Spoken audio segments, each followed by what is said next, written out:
Welcome to Prehistoric Live Day 2. Thank you all for coming back on. And we have 3 more speakers for you today. I hope y'all are excited for the 3 speakers that we have today. I'm your host, Eric Crawford. And today, our first speaker is Seth Sorensen from Fossil Shack. Hey, glad to be with you today. For those that don't know me, I'll give you just a little bit of background. I was really excited when Eric reached out to me to join you here today. I am the owner of Fossil Shack and American Fossil. I'm also the executive director of the Utah Science Institute. I'm an author. I've written a few books. A couple of them deal with paleontology. I've written the Utah Story, which is basically the history of Utah, the prehistoric past to modern times. History's Aquarium, which is a nonfiction book about the science, the flora and fauna of the Green River Formation in southwest Wyoming and northeastern Utah. Also, Head Full of Rocks, which is more of a tongue-in-cheek type book about some of the adventures that I've been through as a commercial paleontologist. And I'm really excited to talk to you today. So I'm not joining you from home. As you can see, I'm actually quite a ways from home today, joining you. I'm in Washington, D.C., our nation's capital.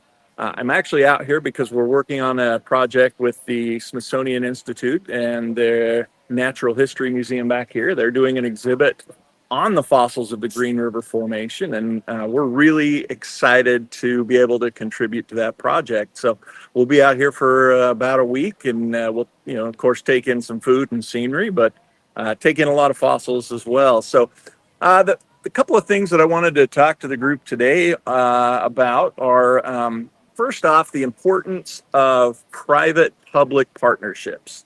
And, as fossil collectors, fossil junkies, quarry owners, just amateur collectors, professional collectors, there's a lot of importance about having those relationships with our public institutions. For example, the Smithsonian, the American Museum of Natural History, your state and local museums. And that's one thing that we have really strived to do over the years, is to build and maintain those relationships, because we believe that a lot of what we do is critical to furthering the paleontological sciences.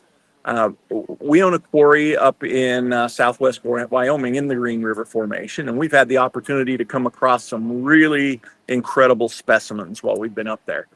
Those specimens include things like bats, for example. We've actually discovered a few new species of fossil bats. In fact, the oldest species of bat in the fossil record comes from our quarry. It was found a few years ago.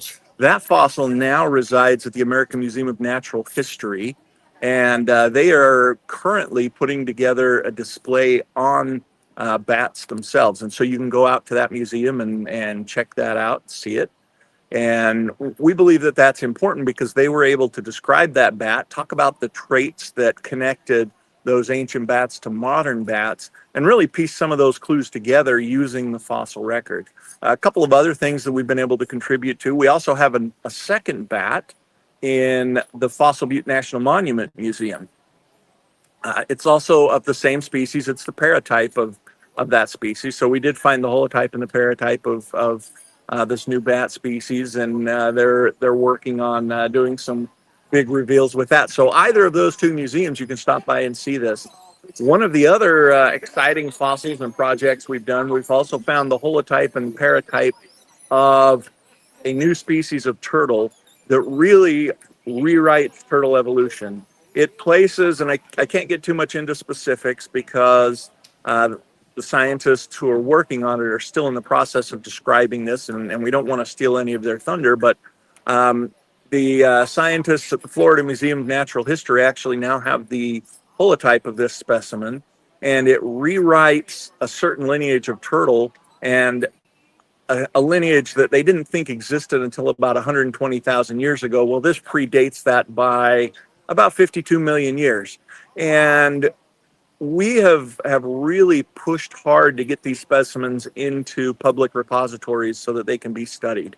Now, a lot of you know that at our American Fossil Quarry, we also allow the public to come in and dig, right? Anybody can pay and come in and dig. And we've tried to develop something called paleotourism. And paleotourism is something that I think is fairly new in the fossil industry.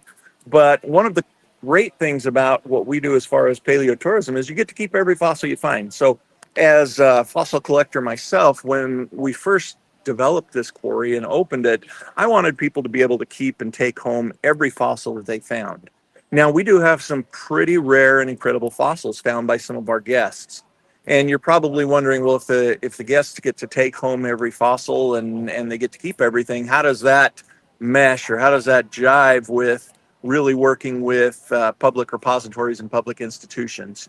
In the contract you sign, we encourage all of our guests to share their finds with these public repositories. It doesn't mean that you're obligated to give it to them, but if you find something that's really rare, special, and maybe hasn't been seen before, you're at least sharing that information with them so that they're able to look at the fossil, they're able to photograph it. And in some cases, we've had our guests actually donate those fossils or sell them with some, remuneration to them, to those museums so that they can again be studied and that information can be shared broadly.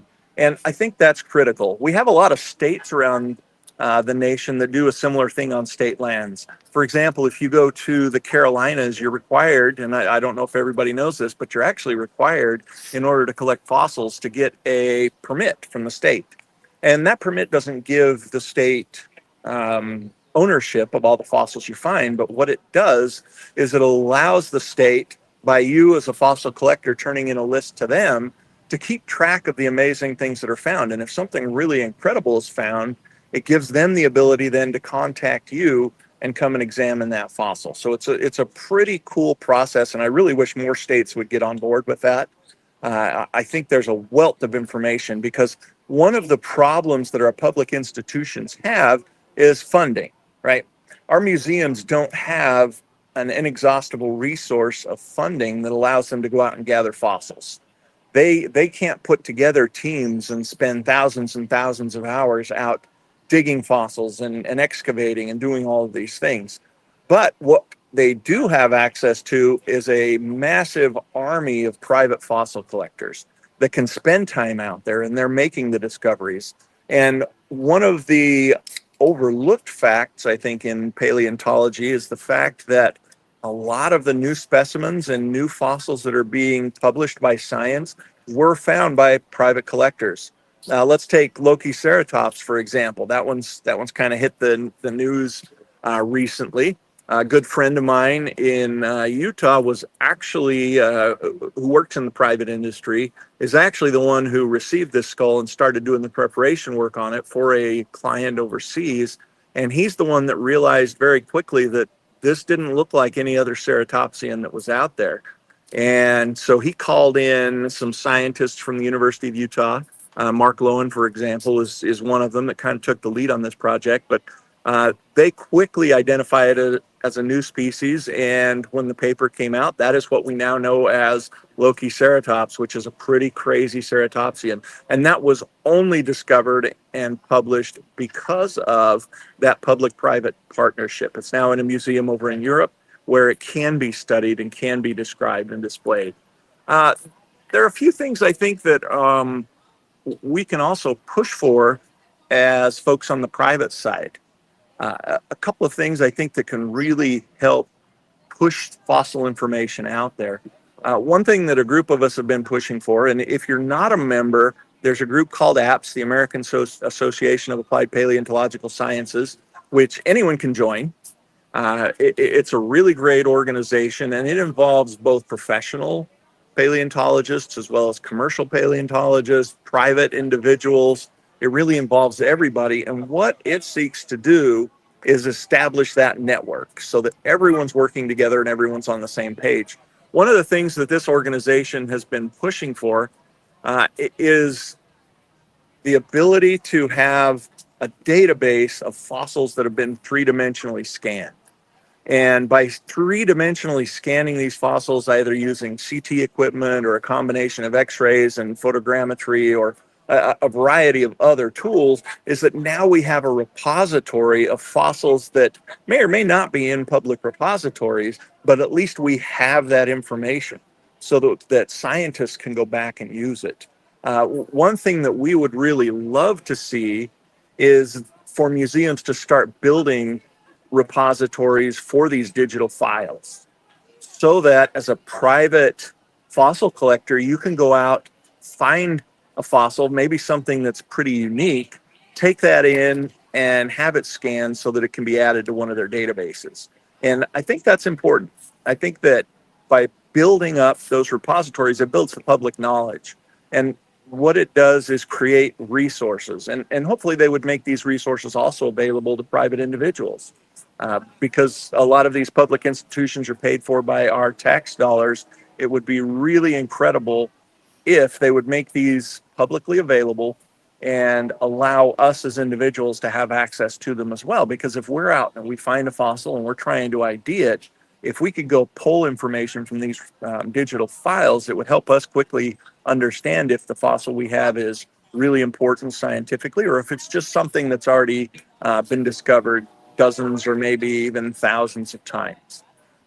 So that's one thing that this APS organization is doing. Another thing that APS pushes really hard for is to advocate for gentleman sciences. Right, back in the days of Cope and Marsh, most of the sciences were conducted by what we would consider just individuals. There wasn't a specialized degree required. They didn't have to work for an institution. They could go out and do some of these things on their own, and they would be referred to as gentleman sciences or scientists. APS really takes this seriously. A lot of the APS members own quarries. A lot of them work in the field. They're spending many, many more hours out in the field working with fossils than those who are working in institutions and working at museums or, sorry about that, little glitch there, or working with colleges and those types of institutions. So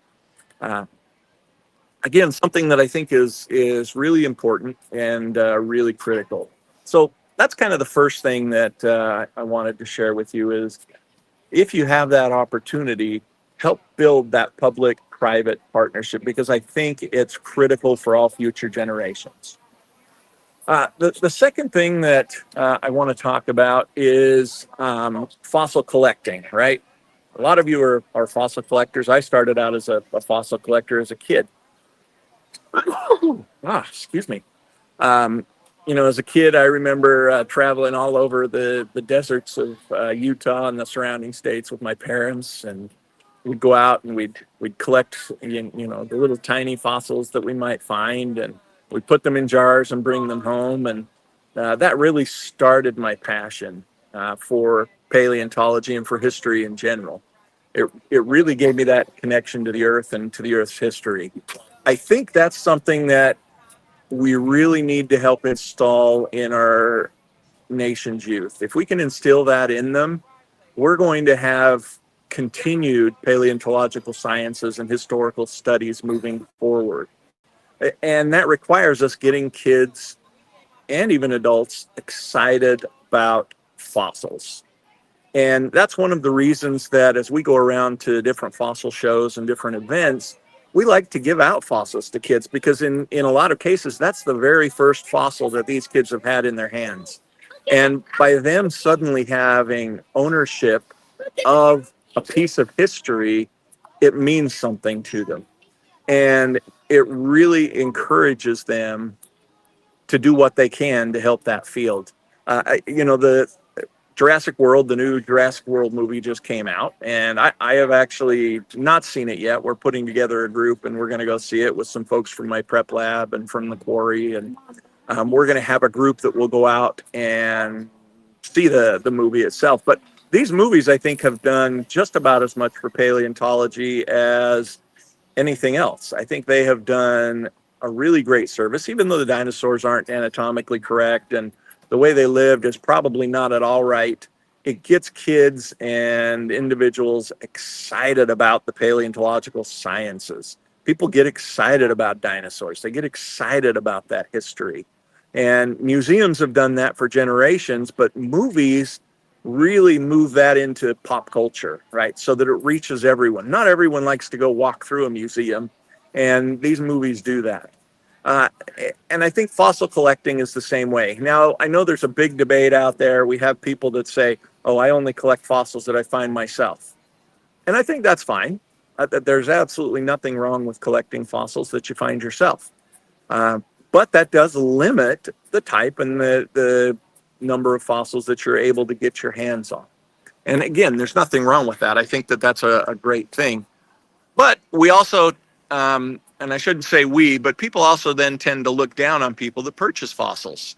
Well, a lot of people purchase them because they don't have the opportunity to go out and gather them for themselves, right? I have this quarry up in Wyoming. If I were to have kept that private, people wouldn't have the opportunity to go collect those fish. We've chosen to go a little different route and allow people to come in, but a lot of people simply don't have those opportunities and they don't have access to do that. And so they choose to purchase them. So I don't think we should look down our noses at those people.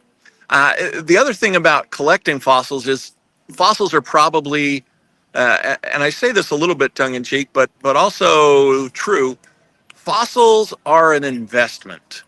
I've been involved in, the buying and selling and trading of fossils for nearly 30 years now, right? And thank you to those who don't think I look nearly that old. But one thing about fossils in that 30 years, they have never decreased in value. You'll hear the sirens going off behind me. Sorry. Again, I am in Washington, D.C., so kind of get what you get. I'll let that go by here. There we go. Fossils have never decreased in value. I had a really good friend long ago tell me, hey, if you're ever going to buy or invest in fossils and use them as an investment, buy the best fossil you can get your hands on. And at the time I thought, really? But I can get more of the less expensive ones. So I'm just going to give you some anecdotal information that I think is fun. Again, I'm not encouraging anybody to go buy them, to sell them, to do anything. I'm just giving you some fun information. But about 15 years ago, you could buy a Triceratops tooth for $3 to $5. Yeah, pretty good deal, right? Much less than you can get them for now, by far. You could buy a T-Rex tooth at that time for about $500 an inch. So you could buy a 5-inch Tyrannosaurus Rex tooth for $2,500. Now, let's fast forward to today. That same Triceratops tooth, if you had it, you could now sell it for $40 to $80. Not a bad return on your investment. That same 5-inch Tyrannosaurus Rex tooth is now going to be worth hundreds of thousands of dollars. They went for a time where they were about $10,000 an inch. These latest auctions have really pushed that price up. And so you can see that when you invest in fossils, investing in those higher dollar items pays bigger dividends down the road. Now, I'm not encouraging you to go out and buy T-Rex teeth. I personally think they're overpriced, and you can get a lot cooler teeth out there for a lot less money. But what I am saying is, if it is something you decide you want to start investing in, make sure you pick out quality, right? Don't go for the cheapest pieces that are mostly filler. Go for something that's going to stand the test of time. Go for something that's going to be not only a fossil, but can be a creative work, an art piece, a display that can hang in your home. As you can imagine, I have fossils decorating my home. I have stingrays, I have palm leaves, I have a Cervalsi skull, which is the American stag moose. I have mosasaur skulls. I have all kinds of crazy stuff around my house because they do make absolutely gorgeous art pieces.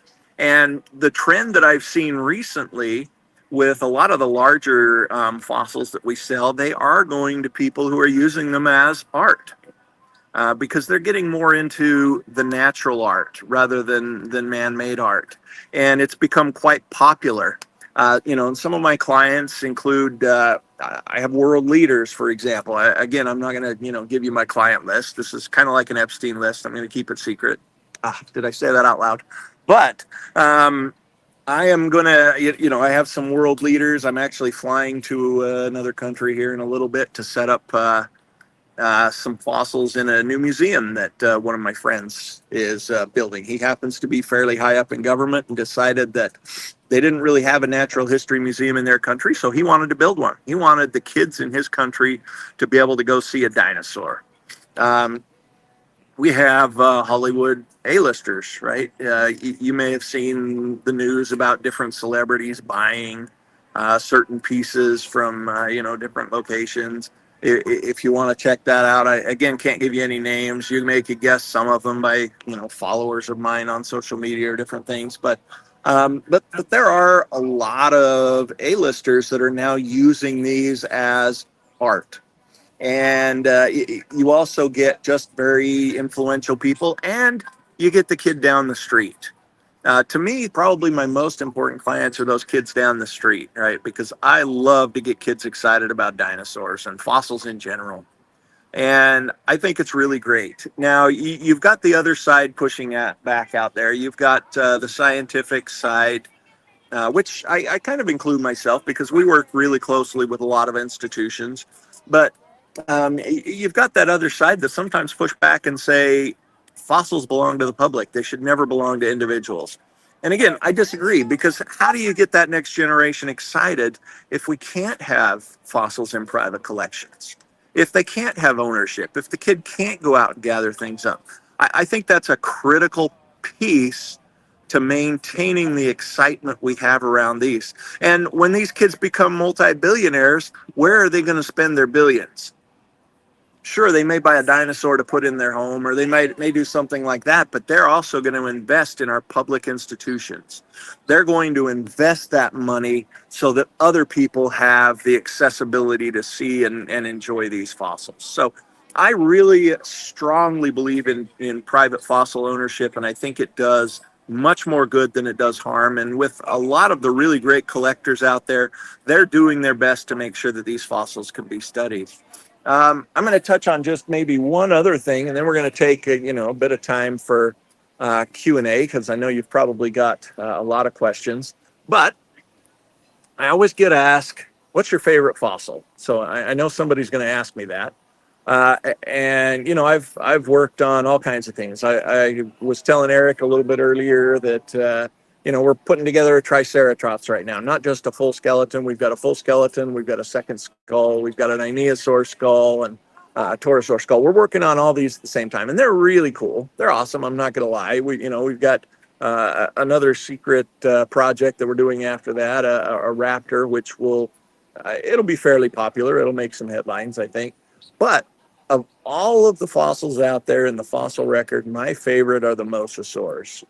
Not the big giant Jurassic Park mosasaurs that are completely inaccurate, but the mosasaur. And I'm going to tell you why, and I'm not going to try to sell anybody on it, but maybe once you hear why that's my favorite, some of you may say, oh yeah, you know what, that's going to be my new favorite as well. A lot of people say, oh, they're just a big swimming monitor lizard. Actually, they're much more closely related to snakes than lizards, believe it or not. Although they started as terrestrial and had legs and all those things, they have a lot of attributes that lizards don't have. And I'm going to share just a couple with you and see if I can convince some of you. But first thing with the mosasaur, we know they've got these two big eyes on the side of their head to see, but they also have a third eye. I know some of you are saying, no, they don't. What are you talking about? You're crazy. Actually, they do. They have an eye on the top of their head, which some current branded lizards, monitor lizards have. It's called a parietal eye. It's not an eye like these two that we've got in the front of our skull. It's a little bit different. It's a light sensing organ, which allowed mosasaurs to lay on the bottom of the ocean or swim at great depths and sense changes in light overhead, either predators or prey, which I think gave them an incredible advantage. And then you couple that with their large eyes, they could see really well. Also, like lizards and snakes, they had a Jacobson's organ, right? Meaning they could flick their tongue out in the water and taste it and really get an idea of where the scent was coming from, the direction. So that's pretty cool as well. Now, a couple of things that made them even more cool. Their lower jaws were not fused in the front like modern lizards. They were two separate functioning mandibles, more like a snake, meaning they could expand in the front. They also had two sets of hinges. They had a set of hinges about 3/4 of the way back and one back here, meaning they could open their mouths incredibly wide and swallowed just about anything they put their minds to. And to help with that process, not only did they have these wicked teeth that lined their jaws, they actually had a set of teeth back in their throats called pterygoid teeth. These pterygoid teeth operated like a conveyor belt. They stuck down, they would reach forward and pull the prey down the mosasaur's throat, which is pretty incredible. There are a few snakes with this adaptation still. A lot of your constrictors have separately operating teeth in the back of their throats, but mosasaurs had that. Pretty impressive. They also had pressure sensing pits that lined their snout. Some of you are familiar with this concept from sharks, right? Sharks have what we call a lateral line that runs the length of their body. They can sense pressure differences in the water made by prey or predators as they're moving or swimming. Mosasaurs could do this with their skulls. So they really had a good idea of exactly what was going on around them. And they were pretty flexible animals. They, instead of having more flat type vertebrae like your plesiosaurs and some of the others, their vertebrae were more of a ball shape on one end, similar to what we see on crocodiles and snakes, meaning they were incredibly flexible. They could turn on a dime. They could do things that no other creature did. And when you combine all of these adaptations into a single animal, you get what is possibly the most incredible predator the world has ever known. And that's why mosasaurs out of everything are my favorite. And they're probably the most underrated animal in the fossil record. I think they were the ultimate predator in the history of the earth. So there you go. That's my favorite fossil. And I knew someone was going to ask that, so I thought I would just head it off with that. What I'm going to do now is I'm going to open up for a little bit of Q&A. So if any of you out there have any questions, please feel free to shoot those out, and I'll see if I can answer them for you. So yeah, if y'all have questions, please feel free to access that way. Put them in the comments, and I'll pull them on the screen so he can see them better, and we'll get them answered for you.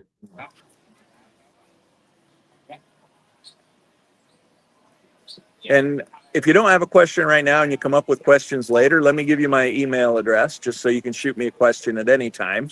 My email address is Seth, S-E-T-H, @fossilshack.com. So down the road, if you happen to think of something and you're curious, please feel free to shoot me a question anytime. We got our first question.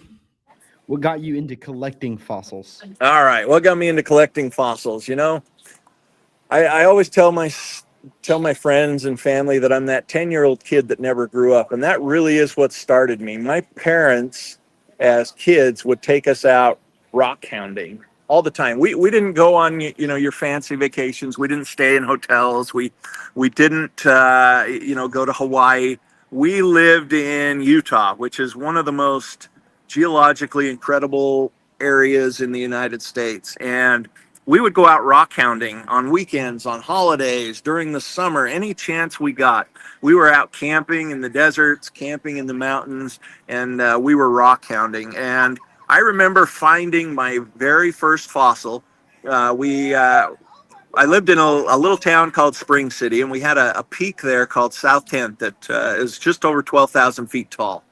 And my dad and I, we decided at one point we were going to go climb to the top of South 10th just for fun, because, what else do you do in a little town other than climb 12,000-foot mountains? So we climbed to the top of this mountain, and sitting there on the top of this mountain was a fossil bivalve, a fossil clam, the very first fossil I ever found. And I looked at that and thought, how on earth did this clam get 12,000 feet above sea level, right? Because this is the tallest mountain in our area. How did a fossil clam get up there where there was no water? And so, my dad and I had a great opportunity to talk about that and talk about the history of the earth. And that really kickstarted me. After that, all I wanted to do was find fossils, right? Other rocks were cool, agates and crystals and things. Those are great, but it was the fossils that really sparked my interest because they told a story. And when I found that fossil, I quickly learned that at one point, the top of this 12,000 foot mountain was underwater. So that's how I got into fossil collecting. Were mosasaurs smart, kind of like orcas today? I believe mosasaurs were probably pretty smart. Now, obviously, their brain cases weren't as large as orcas, not nearly. You know, mammals have the largest brains relative to you know, their body size in the animal record, but mosasaurs weren't the smallest either. Mosasaurs actually, for ancient reptiles living during the Cretaceous, they actually had fairly good sized brains.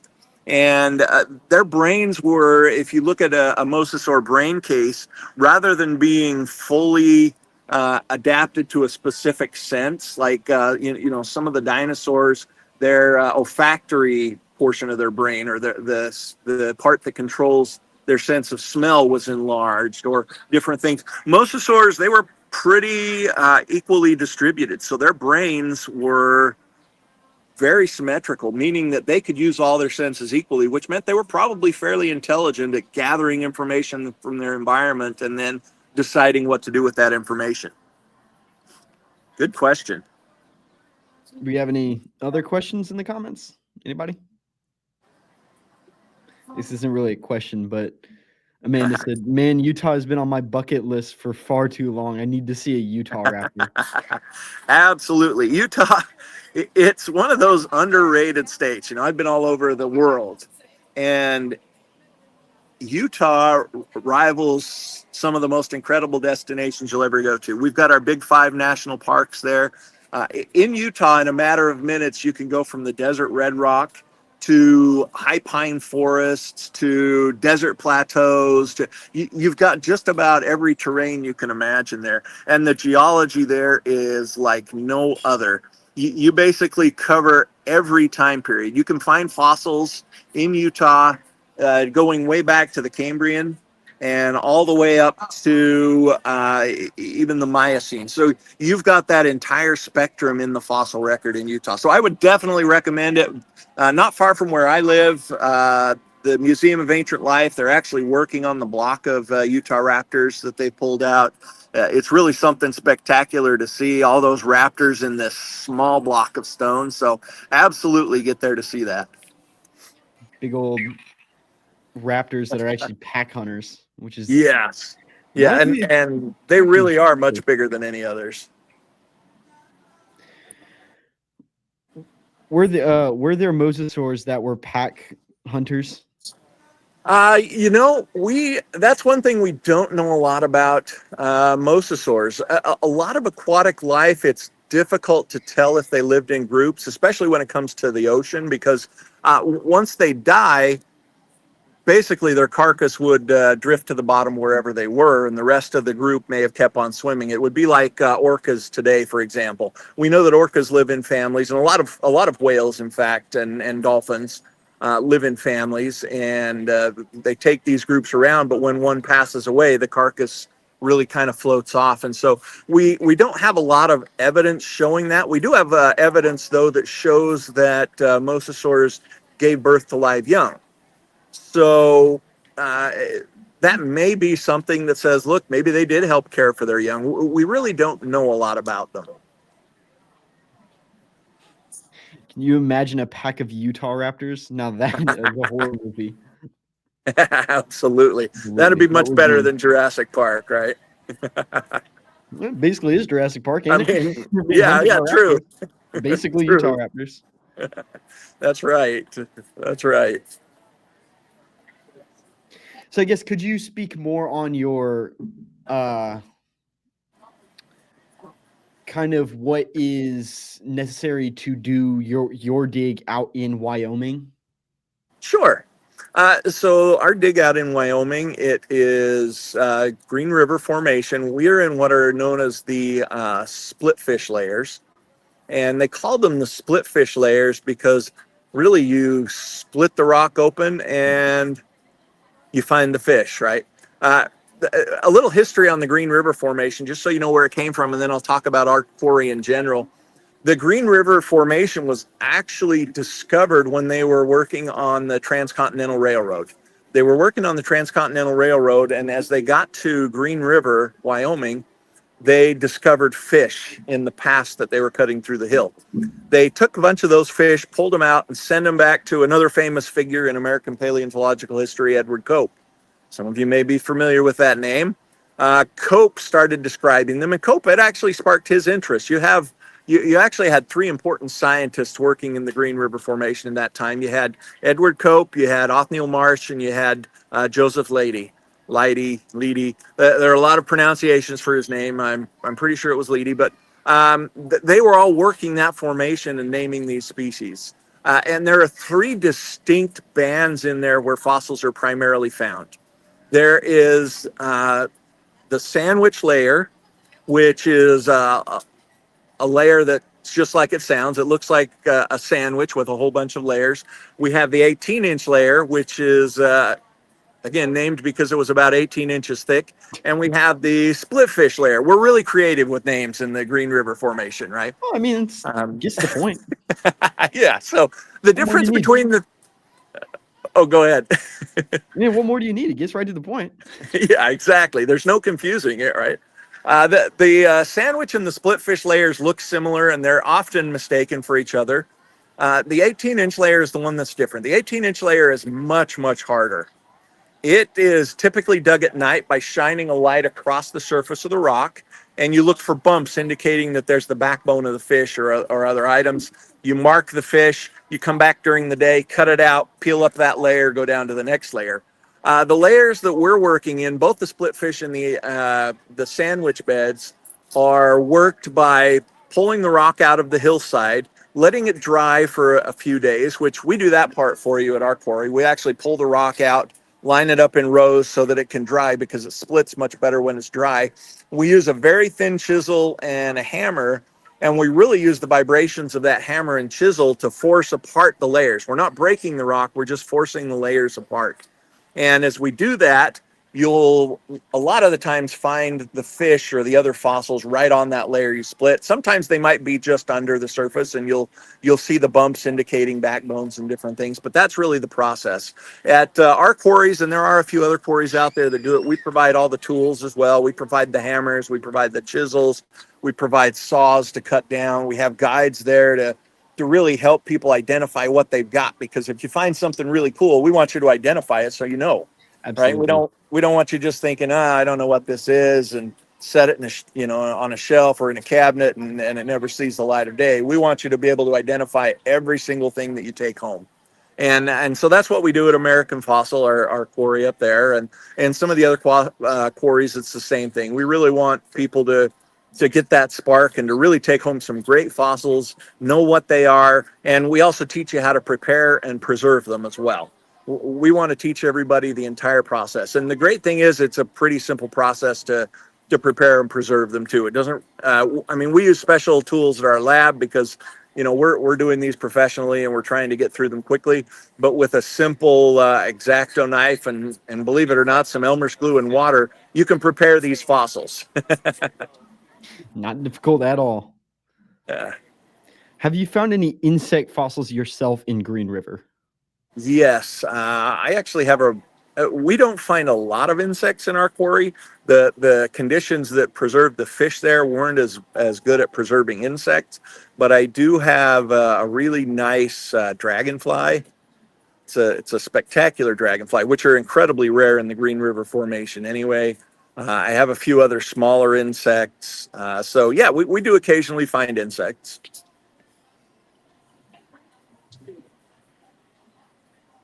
Could you maybe go into what is found primarily in the Green River Formation? Absolutely. So Green River Formation, it's the Eocene period. Our quarry, the two dates we have, we've actually had we've worked with some scientists at our quarry. They've been out studying the volcanic ash layers, which is how they date it. They date the zircon crystals in those ash layers that are found in the quarry.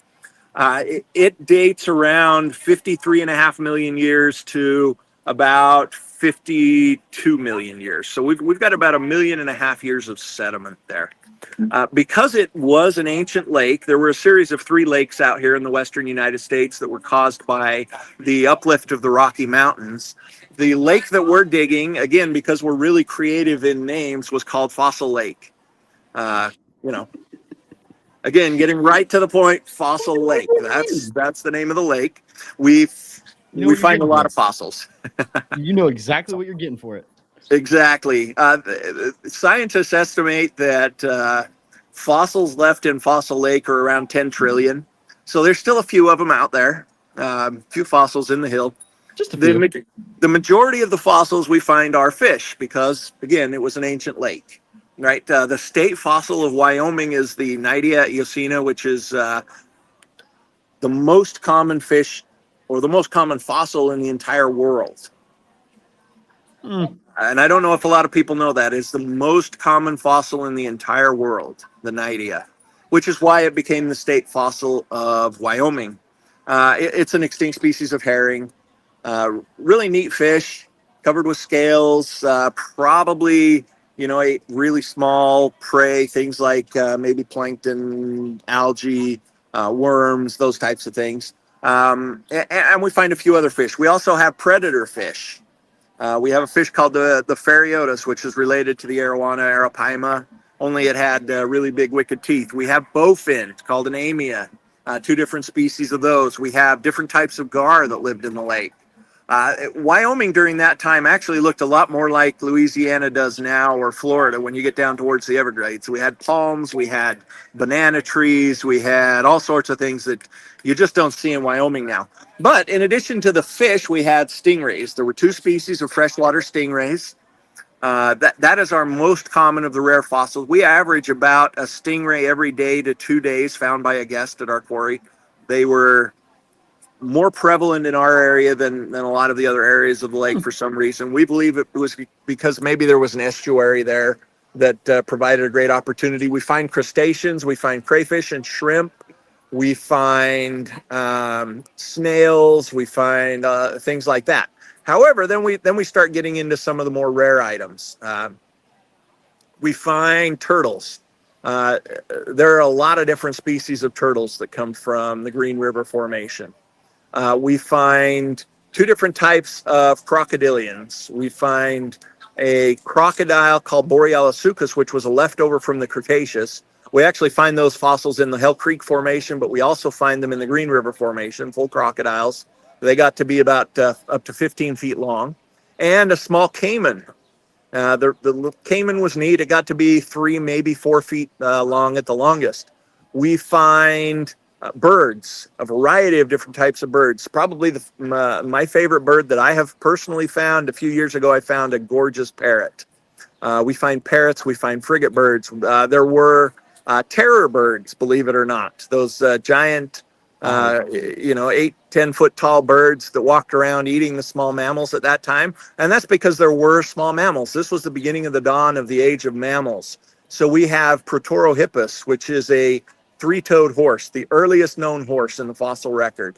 And the earliest of these 2 specimens that have ever been found, one which happens to be here where I'm at the Smithsonian, and the other is still in a collection waiting to see where its final destination is. But the 2 specimens were found in the Green River Formation. One comes from our quarry specifically. I got to help excavate it. That was kind of fun. We find reptiles. 2 years ago, we found the largest snake from the Green River Formation, and it was not a constrictor, which is interesting. All of the other snakes from the Green River Formation have been constrictors, but this large snake was not. We find monitor lizards. We find a couple of different species of monitor lizards, which are fantastic. There are small rhinos during this time period. There are also small tapirs. We know that we have seen parts of primates that come from this time period. Some of the very early primates when they all looked much more like lemurs. So there are all kinds of crazy things that come from this time period because evolution was just starting down that mammalian path. and mammalians weren't still, even though it was the age of mammals, they still weren't the dominant form, right? They were being eaten by the lizards and the other reptiles and the snakes. So you really never know what you're going to find. Every time you split a rock, we call our rocks 20-pound scratch off tickets, right? It's like your lottery tickets. You never know what you're going to scratch off. It's either going to be a small jackpot and you'll find, coprolite or a fish or something like that, or it could be the big jackpot. You just never know. Never know. You just gotta keep digging, I guess. Yep. We have another question. Has there been injuries that have been found on mosasaur fossils from other mosasaurs or another large predator? The answer to this is absolutely. In my collection, I have the jaw of a mosasaur called Globidens, which was actually a shell-crushing mosasaur. At least that's what they believe it was. However, the lower jaw, the mandible of this skull, has 4 puncture marks that perfectly fit another Globidens. So I believe it probably had something to do with breeding. Much like sharks, they'll grab a hold of each other while they're mating.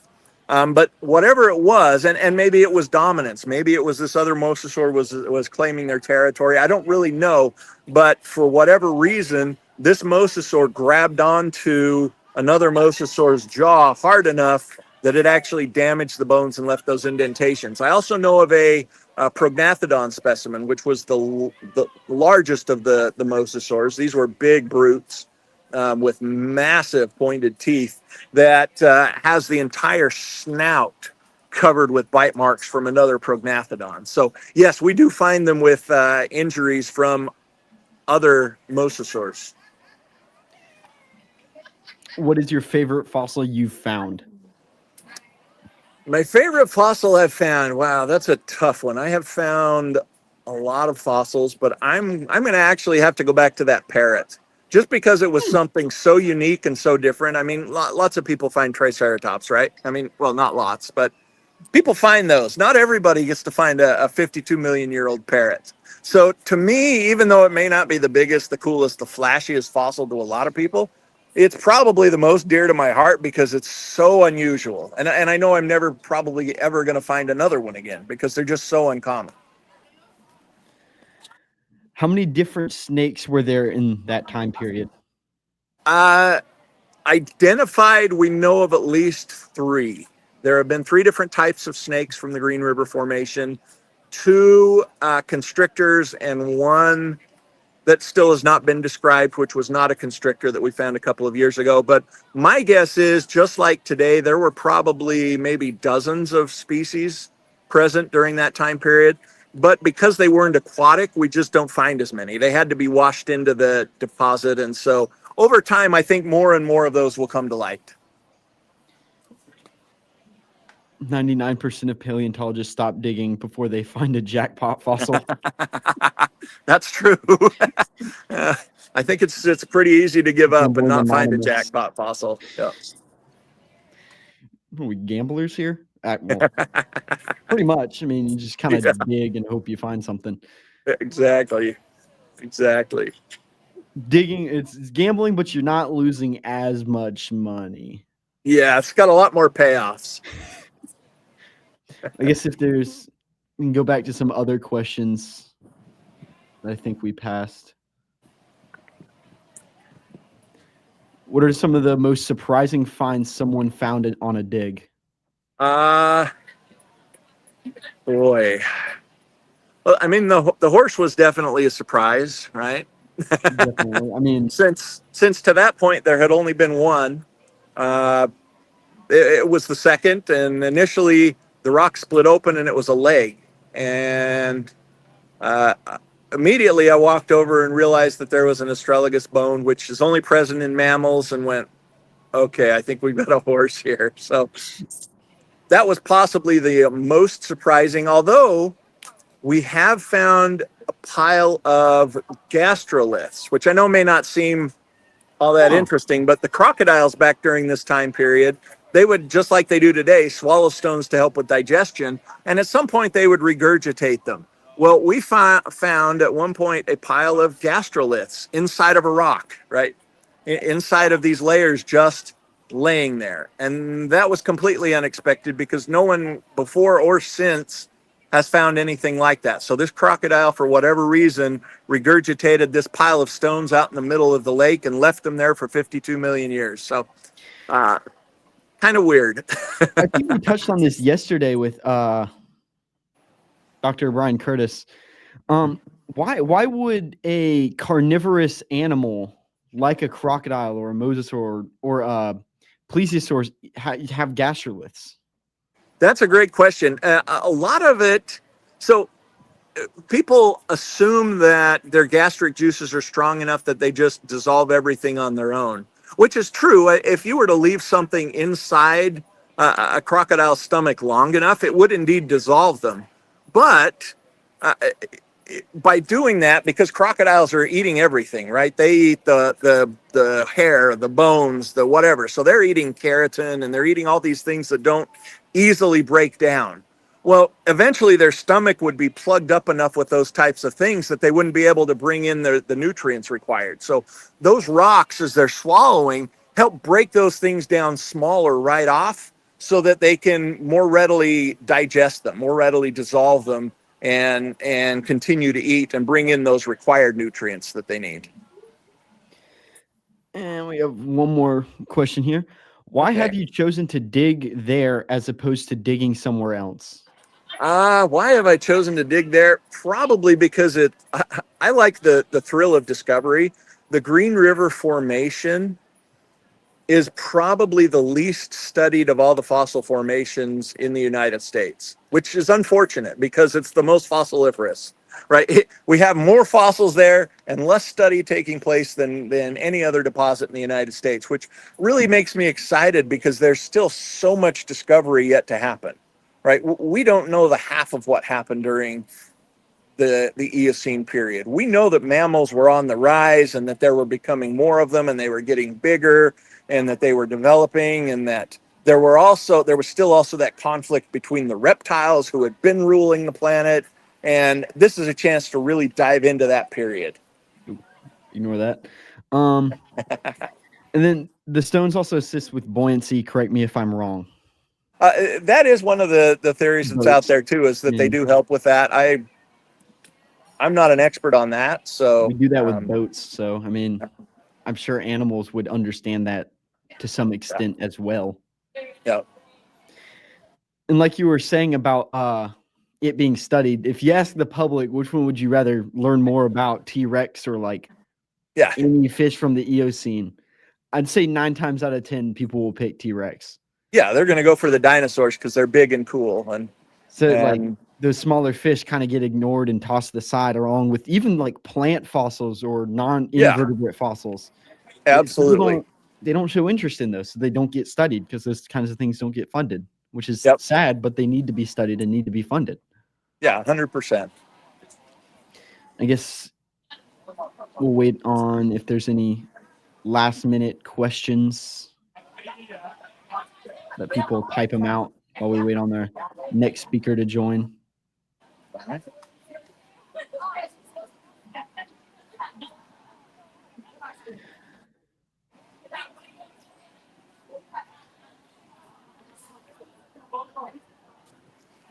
Well, again, I appreciate you having me on today. It's been fun. I appreciate you coming on and talking to everybody. I guess if we're waiting, what caused you to, what was the reasoning that led you to want to open up, like you said, like vacation paleontology or the paleotourism. Paleotourism, that's what you called it. You know, I've always been a fossil junkie, a fossil collector, and I just assumed that other people, if given the chance, would want to do the same. They just hadn't been given the opportunity. And so as we developed this quarry, that was the idea. We wanted people to have those same experiences that I got to have as a kid and growing up, where they could come out, they could dig real fossils, and they could take them home with them at the end of the day. And that it would be something that they would remember their entire lives, that they would tell their friends about, that they would show off to everybody that came over to their house. I wanted to give that opportunity to everyone. That's a unique opportunity that, not a lot of people, because as opposed to like basically having to go through field school, which can cost thousands of dollars, that people, don't tend to really have just lying around. Yep. So, I mean, that is a very unique opportunity that not a lot of people get, that a lot of people, they want that. I mean, Yeah. Yep. I think it's something that we were able to put out there that really will get people excited and give them a chance to do something that they never would have gotten a chance to do otherwise. and Wyoming is a solid hub altogether, because even within Wyoming, you have, like you're saying, the Green River Formation, the Morrison Formation touches down in it a little bit, Yep. and even the Hell Creek Formation Hell is there. Creek, yep, and you've got the Lance Formation, a little bit of Two Medicine. You got a little bit of everything there. You got Jurassic, Cretaceous, and then Eocene on after. So I mean, that's you stay in one state and you can just go in a circle and just figure out time. Exactly. And I mean, that's got all you need right there, Wyoming. I mean, that's a beautiful place to be. And yep, it's a fun place. Do you do school trips at your dig site? Actually, we do. So we've kind of got the nickname of the education quarry. We do a few different things. We actually have a lot of schools do field trips out there, and of course we give them a really big discount, right? Because I'm actually a former educator myself, and we love having kids out at the quarry. We do during the summer as well. We do teacher day camps too, where we start them off at Fossil Butte National Monument in the museum. We give them a backstage tour with the paleontologists over there. They get to enjoy the museum. We take them and buy them lunch. Then we take them out to the quarry. We allow them to dig at the quarry. They get to, again, keep the fossils they find. We send them home with some rock to have their classes split. We have lesson plans that we send home with them. So yeah, we're all about education out there. All right, we just got 3 more questions, and we'll try to speed through these. How would someone get connected with your dig site? Okay, our dig site, if you went to americanfossil.com, that is the website for our dig site. So that's going to be the easiest way, just americanfossil.com, and it'll give you all the information. I'll link that in the comments right here real quick. So if anybody wants to do that, and I'll link it to wherever I post this. So here's a silly one. Do you think T-Rex would taste like chicken? I actually think chicken probably tastes like T-Rex. I mean, that's probably the more accurate answer. Yeah. I mean, they are descended from them, so that makes sense. What is difficult to set up your quarry/education business? It was a little bit difficult. I mean, you have to figure out all the dynamics, and it took a little bit because, we had to think about not only just people coming and digging fossils, but then there's all the requirements that go into it. You've got the safety, you've got the, all the OSHA requirements, you've got the elevation, you've got just all of those things that we had to think about and put in place. And it was kind of a work in progress the first year or so, but we've really got it down now to where everyone can come and enjoy their experience. And occasionally we have had issues. We've had people that, because we're up at a fairly high elevation, we're at about 7,800 feet. We've had people that have got elevation sickness, but we now have oxygen on hand. We have defibrillators, we have first aid kits, we have all of those things at the quarry. And it's those things that it's those things you don't think of when you're initially starting the business. So. And I guess the final question is there any education requirement for a dig? There is not. We will teach you everything you need to know at the quarry. We give you a little bit of a history lesson. We give you a geology lesson. We give you a paleontology lesson. We teach you how to use the tools, and we've got guides there with you to walk you through the whole process. That is perfect setup for that. I mean, because if you make people take an online course, people won't do it. Yeah. And they'll go up and they'll be like, "What's going on?" And you're like, "Yeah, you just gotta do it on site," which is perfect. It's beautiful. It just rolls it all together. Yep. Yep. And thank you so much for coming on, taking time out of your day. Because, like you said, you're at the Smithsonian. That's Yes. Yeah. That's pretty big. Yeah. Yeah. It's exciting. Well, thank you so much for taking time to come on. And I think this is the perfect transition into our next speaker. All right. Well, thanks for having me. I'll definitely stay in touch, and I'll link everything, and I'll make a post on Instagram and YouTube or whatever, having all that way, your stuff on it. And again, thank you just so much for coming on. Okay, you bet. Sounds great. Thanks, Eric. I'll see you around, man. Mm-hmm. Bye. And our next speaker is the one and only D-Rex. Would you like to introduce yourself some more than that? Absolutely, certainly. Hey, all. My name is Daniel, the D-Rex Mossey. I am a current geoscience student with National Community College. We'll plan on transferring into a 4-year university soon. I only have a few classes left with NCC, so that's pretty good. Yeah, I actually have experience working on actual paleontological excavations. One of which is this site here. If I can see it. I'm trying. Sorry, I gotta see if I can zoom in for a bit here. You have to bear with me. I'm not using my phone for this, so that'll be fun. Okay, I can see skipping around. All right, cool. So please excuse my zoomed in face. I had to see through the screen here because of my good friend and our host for the Prehistoric live event, Eric, is happily provided the slideshow for me. So that's really great for that. So today I'm going to be talking to you about one of the sites that I actually have the most experience excavating at, is the Mother's Day Quarry out in or the Red Lodge area in Montana. And Eric, every time I put the thumbs up, if that's good with you, we can just skip to the next slide. There we go. All right, cool. So obviously I just said a little bit about me. So I'm also, again, on top of my current education process, I'm also a volunteer lead dinosaur enthusiast at the Sea Science Center in Manchester, New Hampshire. And I'm to my claim to fame, I would say, is I am a 2-time volunteer crew member with Elevation Science Institute for Natural History Exploration. Previously, it was known as the Bighorn Basin Paleontological Institute. And with them, I have excavated Jurassic Age dinosaurs in Carbon County, Montana, in the years 2022 and 2024, respectively. So that was really fun. And right there, before we move on, that picture right there is me next to the femur of a juvenile Diplodocus that I discovered in 2022 at the Mother's Day Quarry. So before we get into it, obviously we have to transition where it is in the map of the United States of America. So it is it's on the border right there, and in the map you'll see there is the border between Montana and Wyoming, and that highlighted circle there is the Bighorn Basin. So the Mother's Day Quarry discovery. On Mother's Day in 1994, a volunteer from the Museum of the Rockies in Bozeman, Montana, discovered a site that would later have huge significance in our knowledge of prehistory in the region.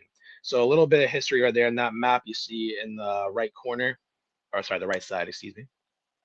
You have the Beartooth Mountains and the Bighorn Mountains. Those are actually predate dinosaurs. Those are actually between 2.7 to 4 billion years old. And in that quarry there, that has everything after it. So it's really cool geology for you. So after that discovery, I think someone going on the slide. I think he was trying to fix it, but I digress. Oh, I think there we go. All right, cool. I think he was trying to fix it, but no, I can see it now, Eric. I appreciate it. Don't skip yet though. So from 1995 to 2000, volunteers and paleontologists from the Museum of the Rockies excavated and recovered between 500 to 600 fossilized bones of one specific dinosaur you all know very well, I'm sure, juvenile Diplodocus, and the full name being Diplodocus carnegie. Now, from 2000 to 2012, the Cincinnati Museum Center took over excavation and recovered another 2,000 juvenile Diplodocus bones.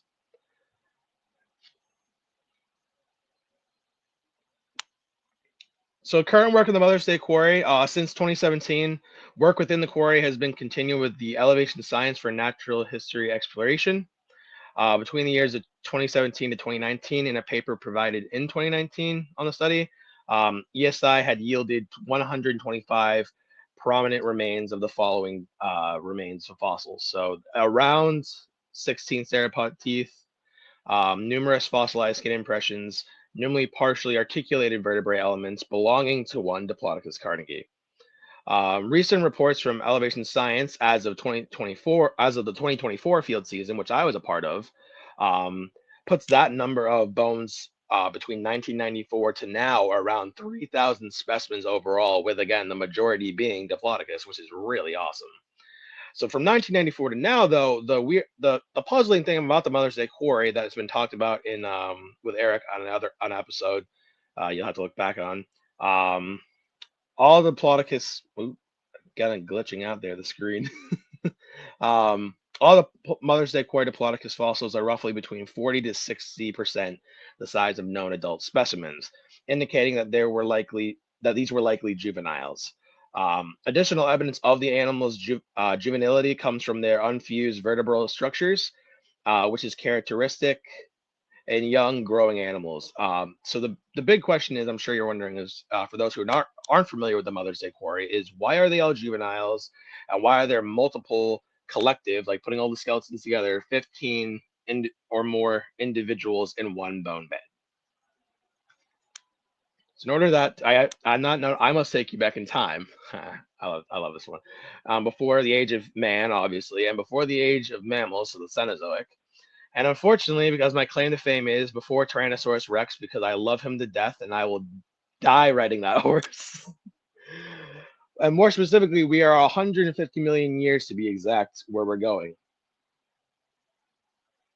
And this is it. Welcome to Montana during the late Jurassic period. So this is a good, one of my favorite art pieces by the famous modern paleo artist Mark Whitten in 2018 of Diplodocus, which is really cool paleo artistry I like. So Earth during the late Jurassic period, by the start of the early, before I go into that, we all know, so this is a timeline roughly of the Mesozoic era. So we have near the late Jurassic period, late Triassic period, 220 million years ago. We have the one big giant landmass, Pangaea, for those, I'm sure a majority of you know that one, obviously. And then obviously we have the end of it, 66 million years ago, where we have the right before the KT extinction event, and that was the last part of the Mesozoic near the end of the age of dinosaurs.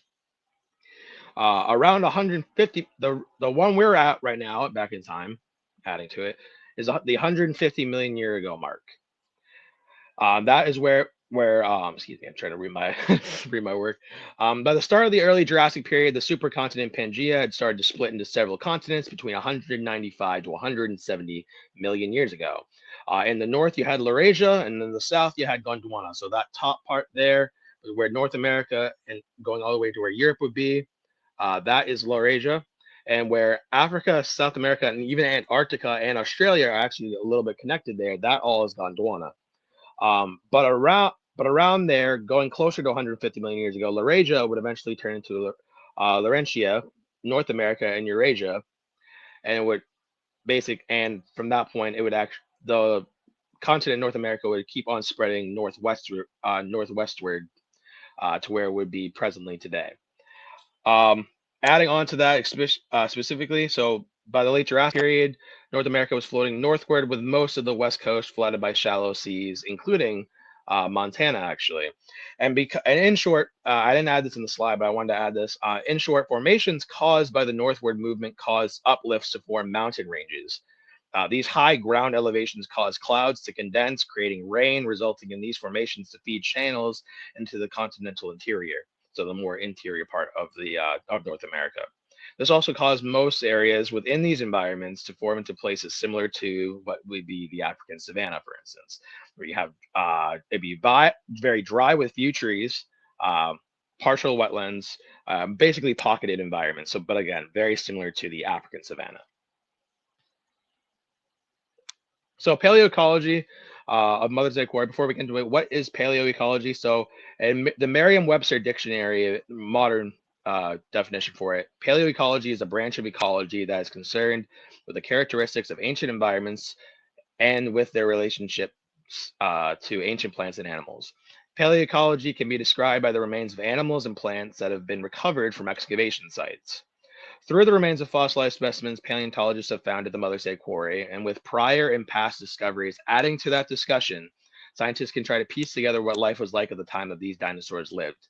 So basically, everything that we know prior and present, and anything we would learn in the future that would help us add to the puzzle to adding to the discussion of what Lake Jurassic Montana would have looked like. And we know that much about everything I've just said previously about the geology of it. It actually from new knowledge, and everything I'm about to say as well. It's also from knowledge as well. But of course, that's how the paleontology ball rolls. So by the start of the late Jurassic period, many dinosaurs had diversified and spread to every continent. Also, I just wanted to say with this artwork, in case you are watching this eventually, the artists are referenced at the end of the slideshow, but I digress. Anyways, so again, most of actually, when it comes to the west side of North America, not just the United States of America, but also Canada as well. That is the side where very famous dinosaurs are. Obviously, we know of Tyrannosaurus Rex, respectively. Like I said, I will bring it up any chance I can. And other dinosaurs like Triceratops and Edmontosaurus. But there are also this is also a time, in our specific time in prehistory, where a lot of other famous dinosaurs are as well, like Diplodocus, Stegosaurus, the infamous Allosaurus, Camarasaurus, Brachiosaurus. Actually, I just listed most of them. So the obviously Brachiosaurus, Brontosaurus, Camarasaurus, Apatosaurus, and Diplodocus, all the range from the group known as Sauropoda or sauropods, which are, for those who don't know, are long neck, herbivorous dinosaurs. Very common in North America as well, especially during the late Jurassic period. They heavily diversified to this point. Actually, got a Brachiosaurus right in there behind me. So. But of course, they weren't the only dinosaurs. Many other dinosaurs lived under their feet, such as the infamous Stegosaurus, Allosaurus, a smaller theropod dinosaur called Ornitholestes, Camptosaurus, and Dryosaurus, which is a good friend of mine, field technician Daniel Dunphy of Elevation Science, did his thesis on actually. So. No, of course. I'm gonna try to make these brief as I can. For any questions you have about the dinosaurs, I'll try to mention as best I can. But of course, I'll try to go skim through these ones as fast as you know. So of course we have Allosaurus. So Allosaurus was a very large, common Jurassic theropod, likely hunted in packs. As strength in numbers would help to take down larger prey, such as sauropods. Specifically, that would definitely be the main target. Basically, when it comes to Allosaur remains found, we don't really have a lot from the Mother's Day quarry. We have fossilized teeth, though. Specifically, also I saw the comments that are saying Allosaurus mentioned. I appreciate you. The thing is, we have fossilized teeth of theropod carnivorous dinosaurs. Some sources are saying that from papers I've read that they are Allosaurus teeth, but I don't really. I'm not the #1 professional to add to that, but as far as more, I don't think those are conclusive. I mean, there are a lot of theropod dinosaurs at the time. It's very likely it could be Allosaurus because again, he was the very most common theropod carnivorous dinosaur in the late Jurassic period. So Diplodocus, of course, this is the superstar of the Mother's Day quarry. Diplodocus itself, the name means double beam, obviously because you have one giant neck with a little head counterbalancing one giant tail, perfectly well balanced. And the cool thing is about Diplodocus is we know so much about Diplodocus because we have a large abundance of fossilized remains of said sauropod. So we know he was very well present in the North America during the late Jurassic period, and is especially relevant in the Mother's Day quarry as I said, the superstar of the Mother's Day quarry. So basically, it is the overall recovered remains from the site of the Mother's Day quarry. Sorry, there we go. Cool. No, you're good. Sorry, you can go to the next slide, Eric. Sorry. So one of the unique things, besides obviously vertebrae remains pulled from the site, we also have other notable features like fossilized skin impressions. I have friends of mine who have actually worked, who actually have found actual skin impressions in the Mother's Day quarry. Actually, I believe one of my friends actually did her thesis on it. Anybody who wants to message me about it later, Eric will have my tag. But yeah, she did her thesis on that as well. Um, but another distinctive feature is the most well-preserved juvenile skull of a Diplodocus. Now this skull is titled because again we give fossil specimen numbers to identify what they are, where they were found in a site. This specimen number was CMC VP 14128, otherwise known as Andrew. He is one of the smallest Diplodocus skulls ever found, and he's also one of the very smallest of juveniles that were found at the Mother's Day quarry. Now, why this is unique, besides being such a beautifully preserved skull, is also because this, like I said, Diplodocus, an overwhelming amount of Diplodocus bones have been found, but actually we don't have a lot of skulls of Diplodocus. We know it is related to other dinosaurs like Apatosaurus and Brontosaurus because they fell into the class of Diplodocidae, which is a part of the sauropoda group where horizontally balanced standing dinosaurs like Diplodocus. But actually we don't have a lot of skulls of Diplodocus. So Andrew was unique because that helped us fill in what a skull would look like for Andrew. And right, so it's a really cool find. And so again, we have the artist illustration there, or sorry, an illustration and actual photos of the skull of Andrew, and on the bottom there by a paleo art reconstruction by another famous paleo artist, Andrea Tuchin. And it's a very lovely little dinosaur. So yeah, he is probably one of the youngest recovered juvenile Diplodocus from the site. Stegosaurus, obviously, very iconic dinosaur. We all, again, in almost any form of paleo media, it's heavily talked about, like Tyrannosaurus. Stegosaurus was very cool. Obviously, meaning roofed lizard. For those who don't know, when it was first found in the late 1800s by Othniel Charles Marsh, who also discovered Allosaurus and Diplodocus, they thought dinosaurs were cold-blooded animals, being that they were related to reptiles, not realizing later on, obviously the later part of the 20th century, that they are warm-blooded. So originally, when they thought that dinosaurs were cold-blooded, they thought Stegosaurus all needed the sun to keep warm. So they thought that they would actually need the sun it would use the plates on its back to absorb sunlight when it needed warmth. But in actuality, we now know, obviously, for a long time now, that dinosaurs were warm-blooded. So most likely, this was not the case. The other theory is obviously because we see there's blood vessels there in display, it would probably use it as a defense mechanism, like, hey man, like seeing a carnivorous dinosaur be like, hey man, back off, you don't want to mess with me. They would probably flare up some type of a natural defense. And then of course we have the lovely thagomizers on the bottom at the end of its tail. So the Allosaurus didn't listen. He'd be like, all right, bet, and smack him right in. We actually have fossil evidence in the fossil record of Stegosaurus actually impaling Allosaurus, actually. And some places I actually cannot say publicly because it gets censored, but I know some of them have been skulls too, so I'll say that because that's appropriate. And before we go on, I actually do have a cast of a Stegosaurus stagomizer or tail spike that I recently just got in. They're really cool. So look at how big this thing is. It's crazy, right? So imagine just one of these just tailing. It's really cool. Now Stegosaurus, we haven't found like full on multiple different like individual vertebrae of Stegosaurus, but we actually, weirdly enough, and my good friend Sky Walker of Elevation Science did bring this up to me. There was a isolated limb belonging to Stegosaurus that was found at the Mother's Day quarry, which is unique. How it ended up there, I'm not sure how it. I don't have an answer. I don't know if paleontologists actually have a specific answer, but yeah. So that was really cool that Skywalker mentioned. Yeah. So again, it was really cool to see another dinosaur that was there, even if it was a partially limbo. I mean, obviously, we all have questions, but I'm not sure if that one's been heavily answered yet. But I digress. Now, on the topic of Skywalker, because I know how much she loves this dinosaur, and I'm sure she'll say it later, I thought it would be rude of me to not mention an honorable mention, the Camarasaurus. Now, this dinosaur was not found in the Mother's Day quarry. However, Elevation Science has worked on this dinosaur at other disclosed sites in the Red Lodge or Carbon County area.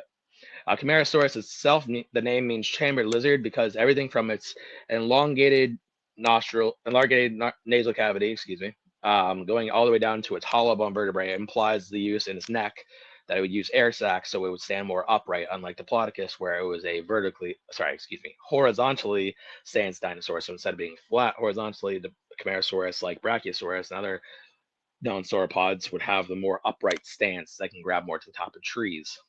And as I said before, the Mother's Day quarry, we have not recovered Camarasaur remains at the site. It's been, when it comes to sauropods, it's been strictly Diplodocus. But again, we have worked at other sites that do have Camarasaurus remains, and they did live at the same time as the events of the Mother's Day quarry. So I feel it'd be rude if I didn't mention it, because again, it's one of my favorite sauropods, and it's actually one of the ones I actually got to work on first with elevation science. But I digress.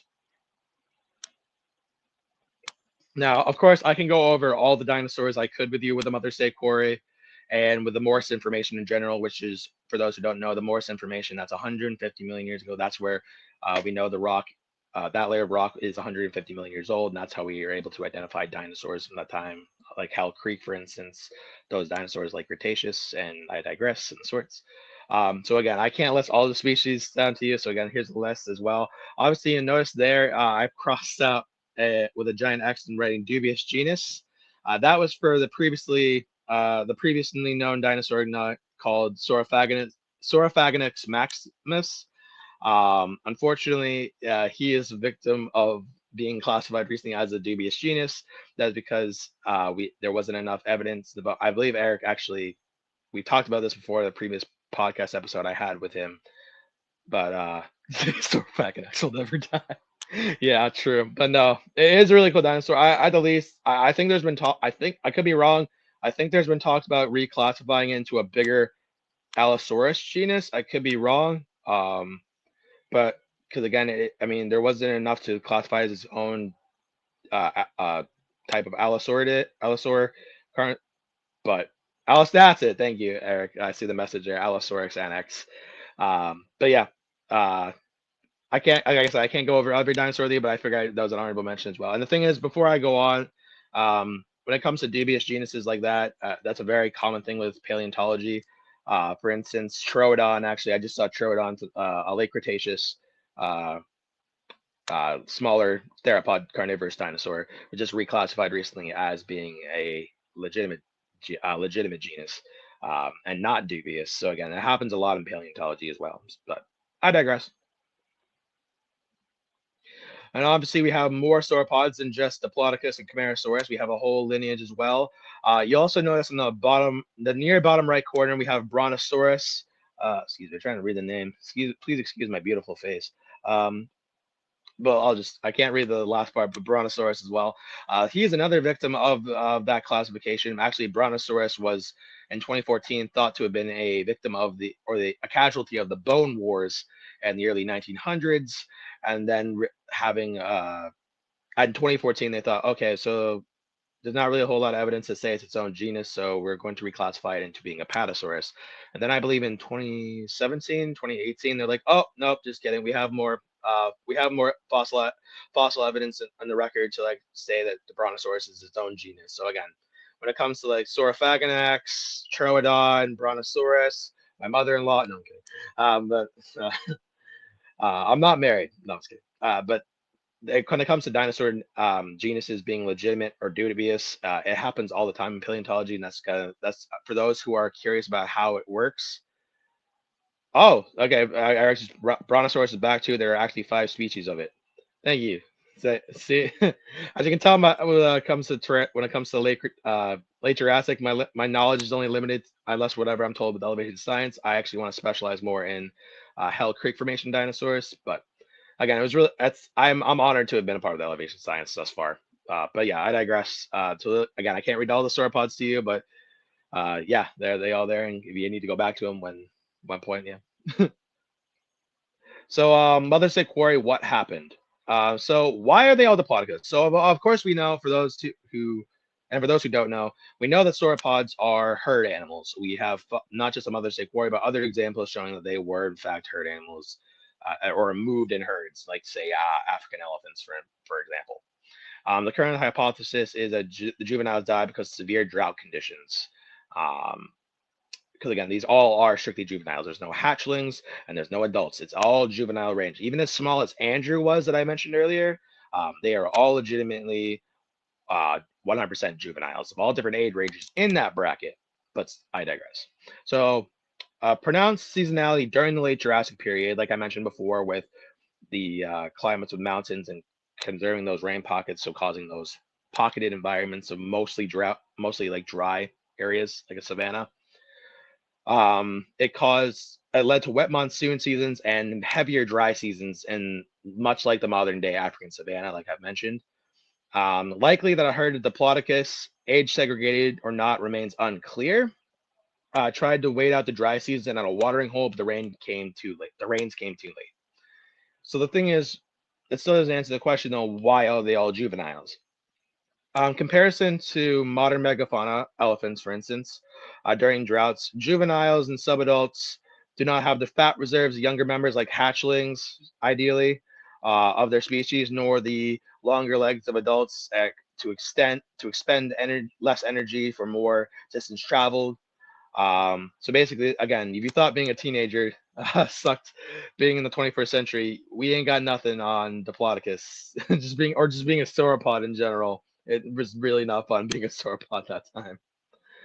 This is the likely theory as to why all Diplodocus found at Mother's Day Quarry are between juvenile to young subadult age. Because again, we have not found any hatchlings.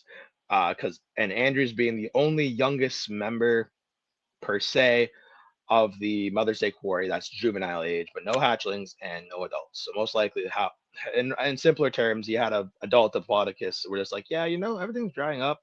So we're just gonna leave, and then juvenile Diplodocus, literally like 2/3 of the way dead. Like, wait, so you're just gonna leave us here? And you're like, that's exactly why. That's exactly why. But anyways, I digress.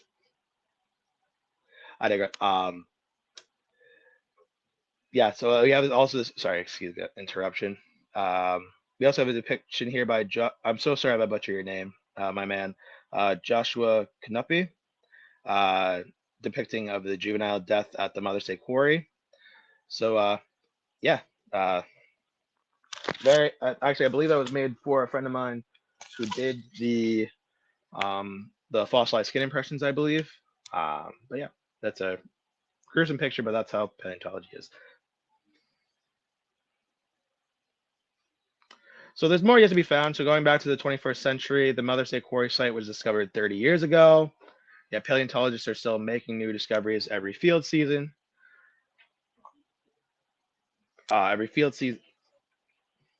Excuse me one moment, sorry. Mother's Day Quarry still has stories to tell, with many more bones still buried within the rocks of the site. There will always be more to learn about the animals that lived and died in the amazing world of Jurassic Montana.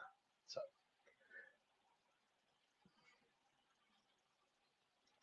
special thanks is my friend Daniel Dunphy, who is a master's in geological sciences from Ohio University.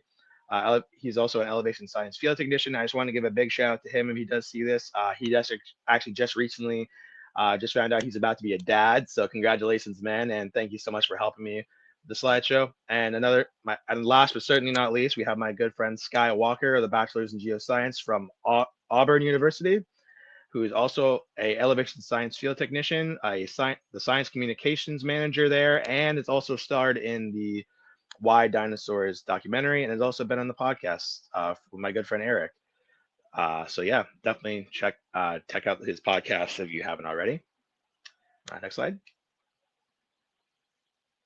And special thanks as well. I want to give a huge shout out to all my friends of Elevation Science as well on that note, and the Sea Science Center. Without you guys' help, I would not have been able to consider even going towards this field. So I appreciate all you guys. So bottom of my heart, thank you. Oh yeah, especially Sky. Eric's like, especially Sky. Absolutely. I have my work site here as well. I mean, you don't have to like skip them fast or anything. Just make sure everybody. Oh, okay. Yeah, that's all I got. Well, I guess we got time for some questions. There were questions asked so we'll start with those. Make sure I go in order so I'm not I have heard of Diplodocus pronounced the way you said it. Is there, and then I guess the alternative, Diplodocus. Is there a Yeah. correct way of Um, pronouncing it? I'm not the best. I'm not the best person to answer that. I would say that I mean, there are. Again, I don't want to like assume, but as far as more, there are different ways to pronounce dinosaur. I mean, there's a specific way of how they're pronounced, but again, I'm not the expert on that, so again, I can't. On top of just where you're at, like I've heard Giganosaurus and Giganotosaurus. Yeah. I'm partial to Giganosaurus. Like I'm partial to Diplodocus just because it's what I've heard.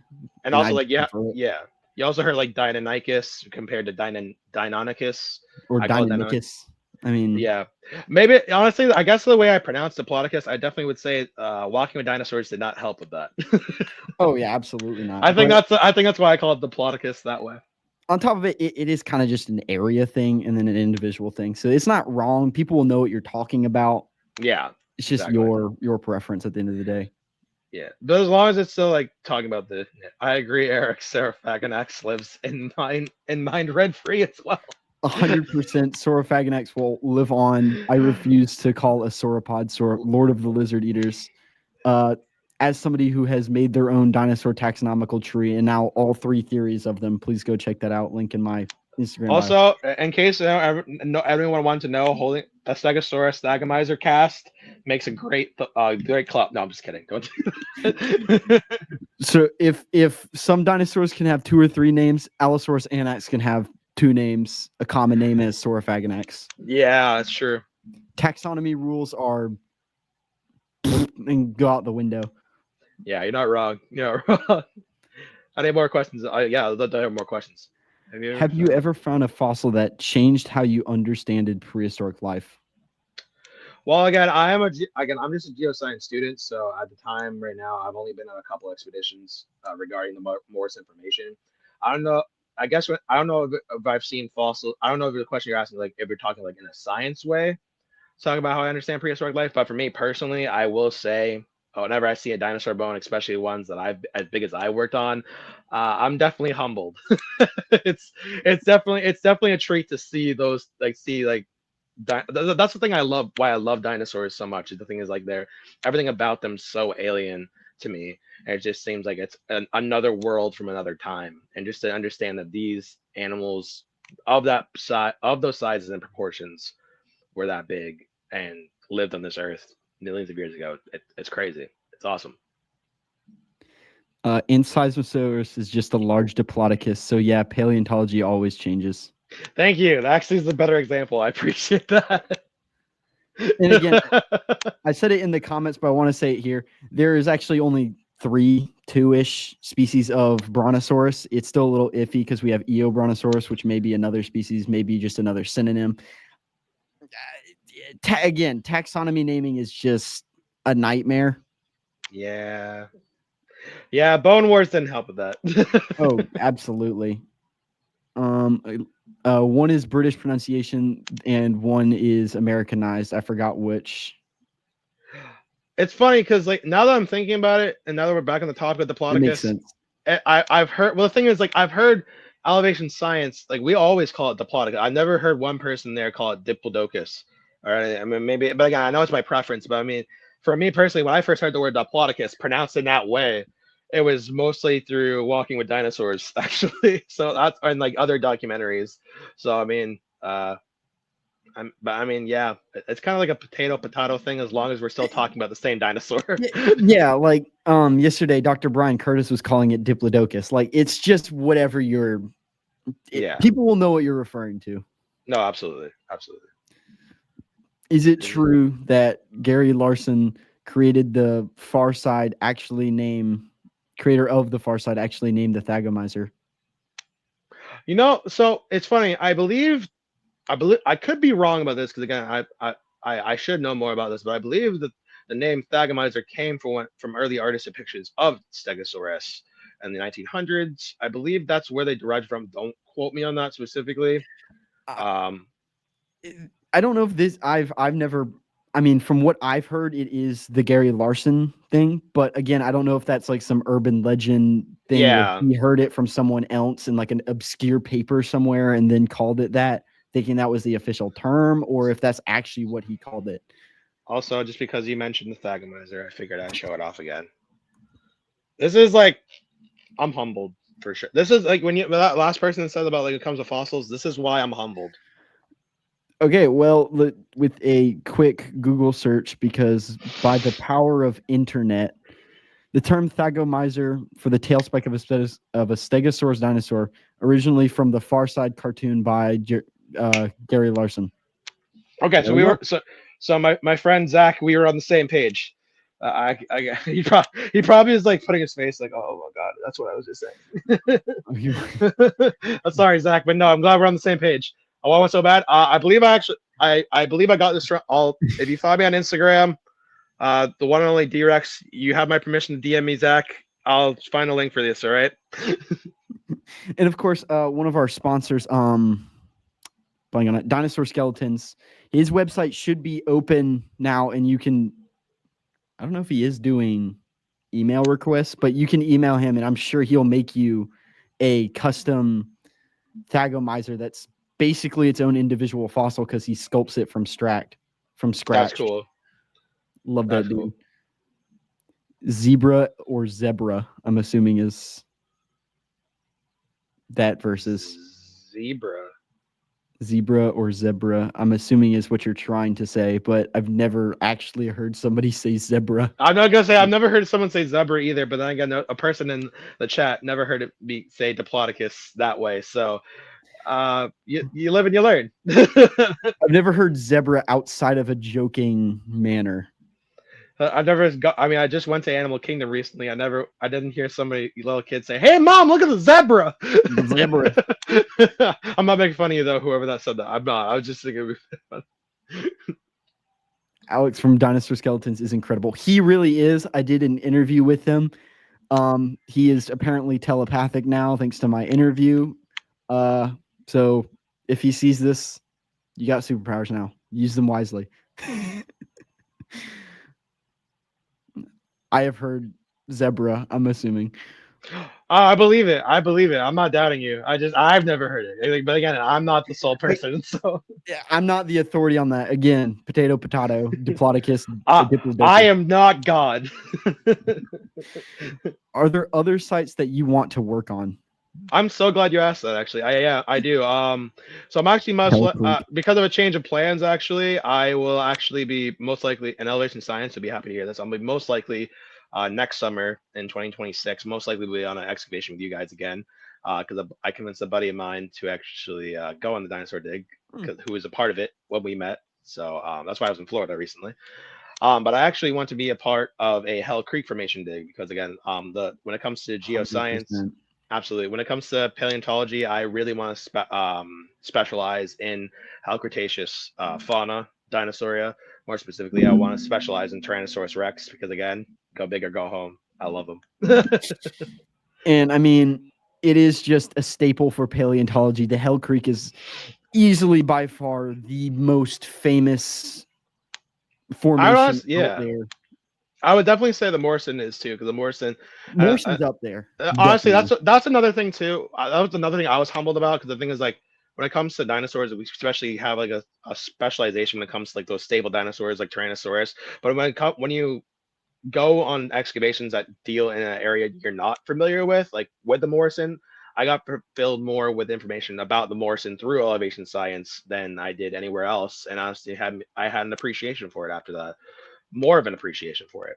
So I definitely say, that's another thing too. I like being humbled about is like not just one specific time, just others. I just want to go with the biggest carnivore was, but that's just me. Canadians say Zeb or Zed instead of Z. Zed. Wait, so Zed or Zeb? Except me, haha. So that's why. Zebra. That doesn't make sense. I guess it is still... Oh God, not Lord Zebra. No. Where is that for those that don't know? If we're talking about the Bighorn Basin, where it is in between. Are we talking about? Sorry, Zach. Are we talking about the Mother's Day Quarry or Hell Creek? Hell Creek is north of Morrison. Morrison is like Wyoming, Colorado, Utah. Hell Creek Right. is Yeah. Dakota, Wyoming. Montana is the Hell Hell Creek? Creek. Yeah, okay, Hell Creek. Yeah. So pretty much when it comes to Montana, because I have a lot of experience with Montana 2 times. Um I definitely say when it comes like closer to Bozeman, Montana, there is in the area where we excavate actually around Red Lodge, there have been discoveries of Hell Creek Formation dinosaurs. I believe actually they found a Tyrannosaur partial skull, like I'm a near infant of one. So that was cool. It's hard to give you one exact place because it juts out so much, and I mean, Yeah. the exact ending of where it begins and ends is just kind of a blur in the line in the sand, like a blurry line in the sand. It's not very definitive. Right. It's like the thing is like we have stratigraphic columns that talk about the Earth's history, and that's like chapters in a book. But the thing is, when you actually go and see them, they are not actually specifically like lined up like a book. It is very for those who've never been on a dinosaur dig, it's very like the formations will be like, for instance, some others say quarry. In that layer we're in, it actually has specifically the Jurassic. So I mean, it is kind of layered like a book. But the thing is, like on top, we have like a whole bunch of mix up of like anywhere between early Cretaceous to late Cretaceous, going all the way into the Cenozoic as well. So out of the Mesozoic. So again, it's not very well defined. I mean, it's defined on paper, but when you go and for the most time, and for sometimes it is actually legitimately like that. It can be sometimes lined up exactly like a book, the rock layers anyway. But when it comes to actual like other places, like for instance, some other say quarry, when you go upwards, it can be kind of a jumbled mess. And there's actually a correction from when I introduced you as the one and only D-Rex. You're the original D-Rex. Thank you. I appreciate that because the new Jurassic World, that thing is an abomination. Yeah, Universal, I see you. I hope you see this. Listen, I participated in your listen. I participated in their park. I was just there recently because the fact of the matter is, because again, I wanted to enjoy my vacation and I saw Jurassic World Rebirth. But listen, the D-Rex and I can chill now. I like him, but listen here, I was first. All right, that's You're all I the had to say. original. That's all I had to say. That's all I got. There aren't many or any dig sites on the East Coast. That is yeah, that's well, it's not like there aren't any. It's just things there are very few. It's We have very mammals. Yeah. Well, I mean, we have mammals. I mean, I think there was a tyrannosaurid that was classified in around the Appalachian Mountains area. It was like Appalachiosaurus. Appalachiosaurus. So again, there's art, and actually, I for a figure. yeah, exactly. And for a project I did for the Sea Science Center, I actually did do a project where I had to look up East Coast dinosaurs. And we actually do have a lot. We have a weird dinosaur. I love this one. It's called Papasaurus, very similar to the same classification as Boreapelta. But also we also have other Deinonychus teeth have been found around the East Coast. So that's really cool too. So again, it's not. I think Eons actually did a talk on it. Actually, Eons from PBS, they talked about why we don't have a whole lot of it on the East Coast. Maybe. No, oh no, I remember watching the episode. It was really good and really informative. Like that explains it in fully more than I could about why we don't really have a lot of dig sites in the East Coast. But basically, adding your question, if you really want to dig dinosaurs, you got to go out west. I live in the New England area, and I travel to Montana every other summer. So it's not like there weren't dinosaurs here. It's that there was an ocean dividing North America. Exactly. Most big animals don't tend to swim the ocean whenever they're land dwellers like that. So not to mention islands are terrible places for fossilization. pretty much. So the big old dinosaurs, whenever they were evolving on the East Coast, they just kind of stayed over there until, they all died. Pretty much. But yeah, no, it's not like we don't have dinosaurs on the East Coast, and I'm not saying right. It's not like we don't have dinosaurs on the East Coast. It's just again, it's because of the geologic formations and history, it's just it's limited. We have any other questions? How about where did you get the shirt from? Oh, I'm so glad you asked. Yeah. Well, fine. Okay, where do you get your shirt? From the Morrison Formation staple of. Let me see if I can move this. Dinosaur National Monument. Oh heck yeah! For me, actually, they don't make this one anymore. Unfortunately, it's a Anchiornis, so representing the Jurassic here. It is from 252mya.com. So, by the way, if they see this, bring back the Anchiornis shirt. That's all I had to say. A lot of it was underwater, from what I understand. The East No, Coast, absolutely. Yeah, we no, were a lot smaller. yeah. Again, you saw on my map earlier. It was the same, exactly that. The thing is, it was very flooded, more or less. So Animals don't like flooding. They don't like. animals don't like places where they can't breathe. I think most things don't. I mean, this is kind of why we should probably leave space alone. But I don't. True. I mean, it's a very semantical argument there. But what? This is like an environment we're not supposed to be in. What if we went into it? What if we Oh my didn't? god! Oh my god! What a concept!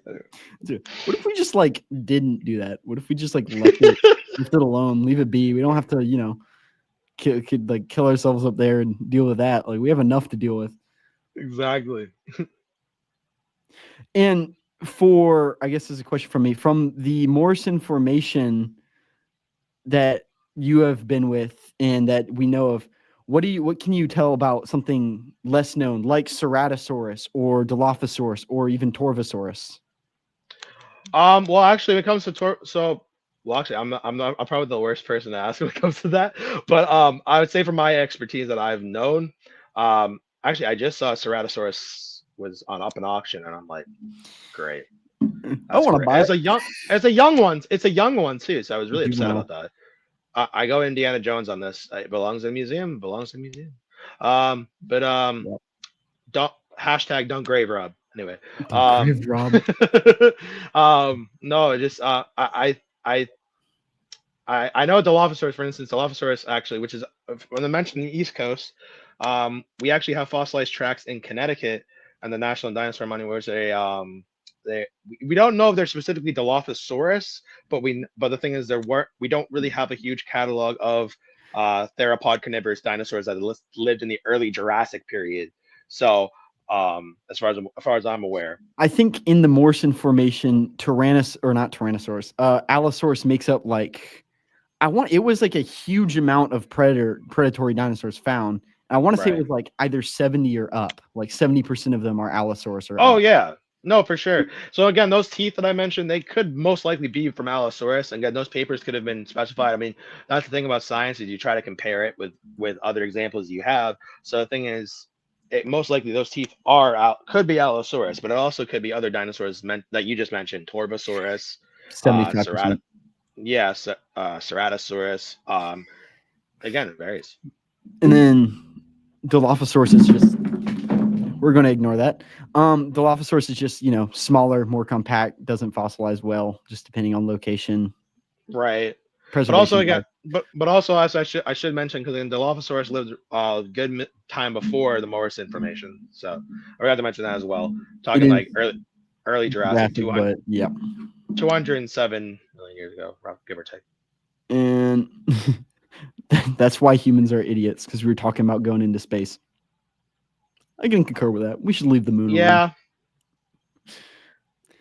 Do you have ways for high school students to get involved with what you do?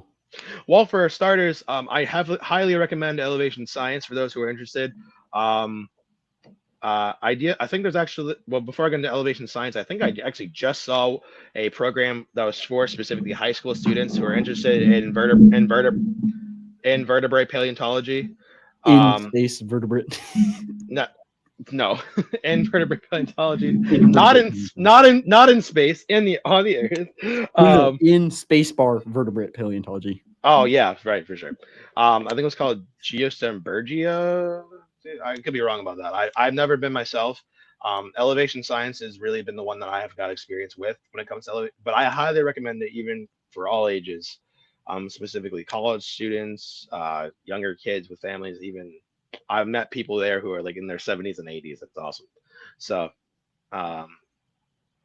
dude, did you see the price it went for? Oh, we're talking the Ceratosaurus. Wasn't it like 25 million or something? Wait, did it already sell? I think so. That's insane. Ceratosaurus. I mean, that makes sense Well, because we don't really have a lot of ceratosaur remains, but still. I think it's literally one of 4 full 30.5 million. Okay, that makes sense. I can agree with that. Yeah, you said it here too. It's like one of 4 articulated ceratosaurs. Yeah. I think we have individual chunks or whatever, but if you get something articulated instantly, whoop, that's the importance. Yeah, exactly. By the way, you can also make your own cast of those Dilophosaurus footprints in Connecticut.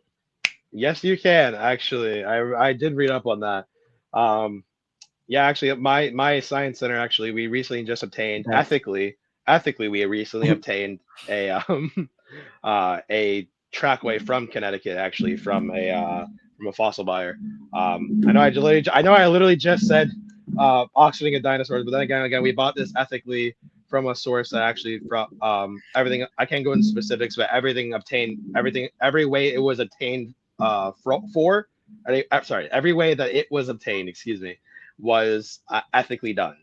So we actually have a actual fossil footprint in our museum right now. So well, Seth was saying earlier, it's not wrong to buy fossils. It is wrong to gatekeep fossils. yes, It's okay to buy fossils ethically as long as if it's something special, you allow researchers to actually come and research it. Yeah, Which is the main problem with fossil buyers is that they buy them, they mount them in their house. They can't be studied. They put them in their house. They hide them away for people. So no one gets to view them. No one gets to view them, and that's the primary problem with people that buy fossils. Because any fossil that I have that I make a post about, if any researcher wants me to send them pictures or wants to come experiment with it, not that I really have anything insanely specific or rare or anything, but if they want to come and do it, I am open to having them, meeting with them to show it to them so they can do things with it. My life goal is to have a giant collection of the best fossils in the world and let paleontologists come study them whenever they want. I agree with this. That is my dream too. That is pretty much. Wait, is that Bodhi? That is Bodhi. Yeah, Bodhi, what's up, buddy? Is there any final questions for the original D-Rex? The original. The OG. And it better not be a diss. It better not be a diss because this is a PG channel. Are these sites funded by grants from universities? Most of the time, yes, they are. But it kind of depends. Like for my institute, Elevation Science, they are actually funded by the Bureau of Land Management, which is government owned, which is great because we're talking about fossil bidding and auctioning off of fossils and skeletal remains. But actually held in government hands, it's actually a lot better chance for them to stay, within the system. So it's actually really good. And then also as well, my institute that I dig with originally was at the Academy of Natural Sciences in Philadelphia. They actually just recently transferred over to a larger facility at the Cincinnati Museum Center. So on top of being funded by the Bureau of Land Management, the bones are being held safe and secure and prepped and studied at the Museum Center in Cincinnati. So, Catherine, we all agree. Yeah, I don't have anything super rare, but I would let anyone study them.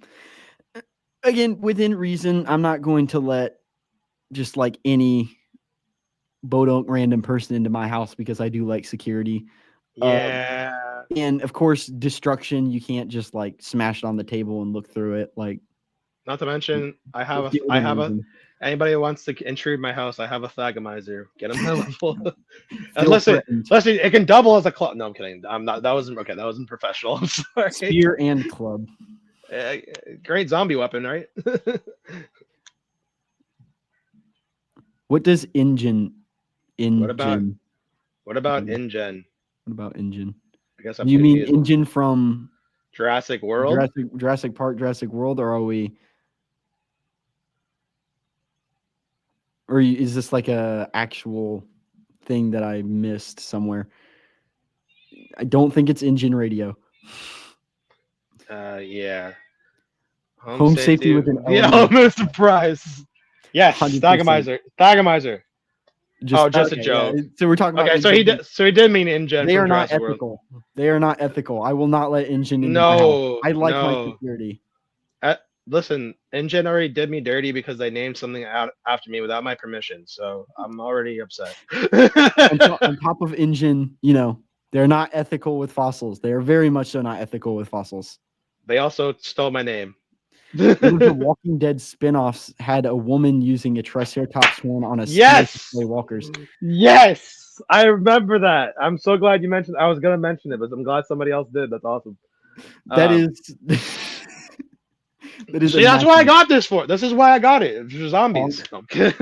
Zombie weapon. 150 million. 150 million years in the making. 150 million years for killing. Amen. It killed once, it can kill again. The D-Rex does not condone violence. The real D-Rex does not condone violence. The real D-Rex. Violence is never the answer. It is the solution. Unless you see two dinosaurs fighting, that's pretty cool. But that's about so many purposes for fossils. Agreed. Amen. Some for displaying, some for attacking. Amen. And I guess I'll give it a few more seconds for any final questions or statements or jokes, quips, whatever we got. You can call a dragon sword with it. No, okay. This is not from the Morris information. It's not real. It's a cast of the original Megalosaurus bucklandi. Oh, dude, yeah, I remember you showing me pictures of that. That's cool. The first fossil, not the first fossil ever found, but the first fossil ever properly. I would say it's. I was gonna say probably like one of the first officially. The one that built the hype for paleontology, the one that brought us into paleontology. Thanks, Megalosaurus. You'll love this one. Green Ranger was the best. I agree, even though I'm a Red Ranger fan, but I agree because he really was the best. And anybody who thinks otherwise, they're entitled to their own opinion, but I disagree because I agree. The Green Ranger was the best. The first ever found was Iguanodon, but Megalosaurus was described first.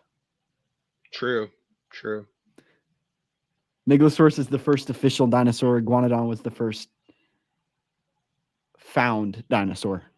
Trying to figure out how to word that. And if that is the final bit that we have, we can go ahead. If you have any final words you'd like to say. Stay in school. Don't do drugs. I agreed 100%. But thank you, brother, for coming on, man. I always love interacting with you. Me too, man. It's a treat. I've been looking forward to this for months. So this is awesome. Trust me, I have too. We all have. But again, thank you for taking time out of your day and your life and coming out and just coming on to talk to all of us about elevation science and the Bighorn Basin, Mother's Day Quarry, whatever you want to refer to it as. More information. Yeah. No, man, I'm honored to be a part of this. It was awesome. And with that, I think we can transition into our next speaker, someone that y'all probably know, Jimmy Waldron from DWABA. How you doing, Eric? I'm doing good. What about you, man? Man, I am thriving and surviving. Happy to be here with you today. Hello, everybody. Thank you for joining us for Prehistoric Live. This entire symposium has been incredible. You brought so many great speakers together, and it's been really wonderful to just see people connecting around this topic that we all just love so much. And I'm so glad to be here with you to bring it to the end. And I see you have a extended thing pulled up. Do you want me to pull that up too, or? No. So I have my keynote that I'm going to start here in just a few minutes. And once I do that, this screen is going to go invisible. So this way I can still check out on comments and things like that. So I just have an extra screen that we're not going to mess around with so that I can do this and look at this camera here and do this thing over here. And the whole thing is just a wild scenario here going on. You got it. I just wanted to make sure before we get this ball rolling, but of course. Go ahead. Other way. Go ahead and take it away. First up, no, hold on, Eric, come on back. We're not done here. No, let's keep chatting, bro. We got a few minutes more. Hey, your studio looks fantastic, man. Since the last time we chatted, you've really come up with this. This is awesome. Yeah, this is This is my dad's studio. Mine is still just my bedroom, but I'm just borrowing it for Prehistoric Live to get some better Wi-Fi, to be honest. It looks great. But it is. You've It is a staked very your own nice, claim. I well-done see you got the studio. flag up there. That's how it works. You've claimed 100%. this land for the Prehistoric Live. I have claimed it. It is a handmade board that I wood burned, painted on, and forgot what it's put lacquer on it so it doesn't. Yeah. So it preserves and. Yeah, I already appreciate how crafty you are making all these things come together. You built this from the ground up. I also have to say that I appreciate your taste in home decor. Absolutely.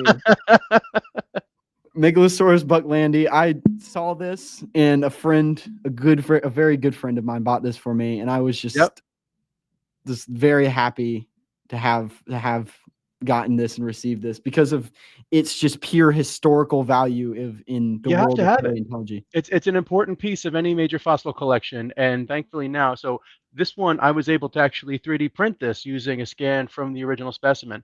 So this one awesome. actually it's fully solid. It's got a wood-based filament, so it's got a little bit more of a natural feel to it, and it is an absolute delight. I'm very happy to have this with me. Megala Bros going on right here. I love that. This one was bought from. I'm blanking on the website right now, but I want to say it's like Dinosaur Shop or something very generic. Is it the Dinosaur store out of the UK? I think so. Those guys are very cool. I like them very much. I was over there about a year or so ago, and I almost had a chance to meet them and visit their shop in person, but it did not quite work out.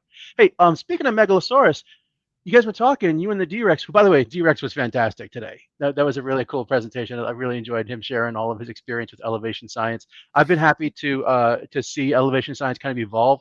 It used to be called the Bighorn Basin Foundation years and years ago, and that's actually where my paleontology certifications are through.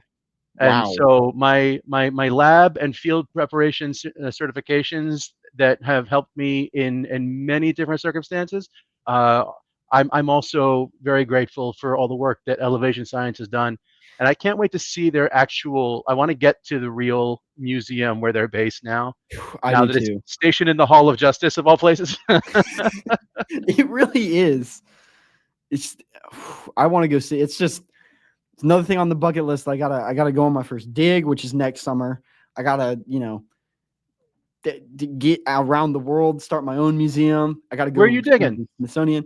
It is in Wyoming with what I don't have the specifics right now because it is with the paleontology program with my university, College of Charleston, under Dr. Scott Persons.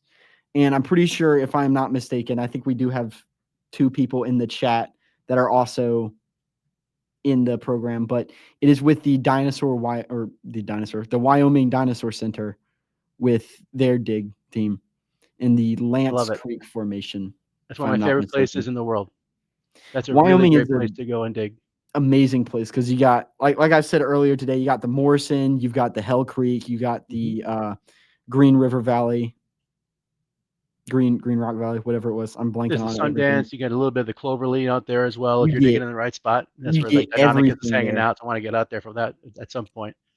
Going back to Megalosaurus real quick, because you guys talked about how there was the Megalosaurus and the Iguanodon, and everybody leaves out the third one that was announced at the same time. We have to remember, dinosaurs had starter Pokemon the entire way. There were 3 to choose from.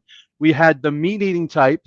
We had the fire type with the Megalosaurus. You had the grass type with the Iguanodon, and then you also had the shield type with Hylaeosaurus, which was like a first notosaur, kind of like an ankylosaur.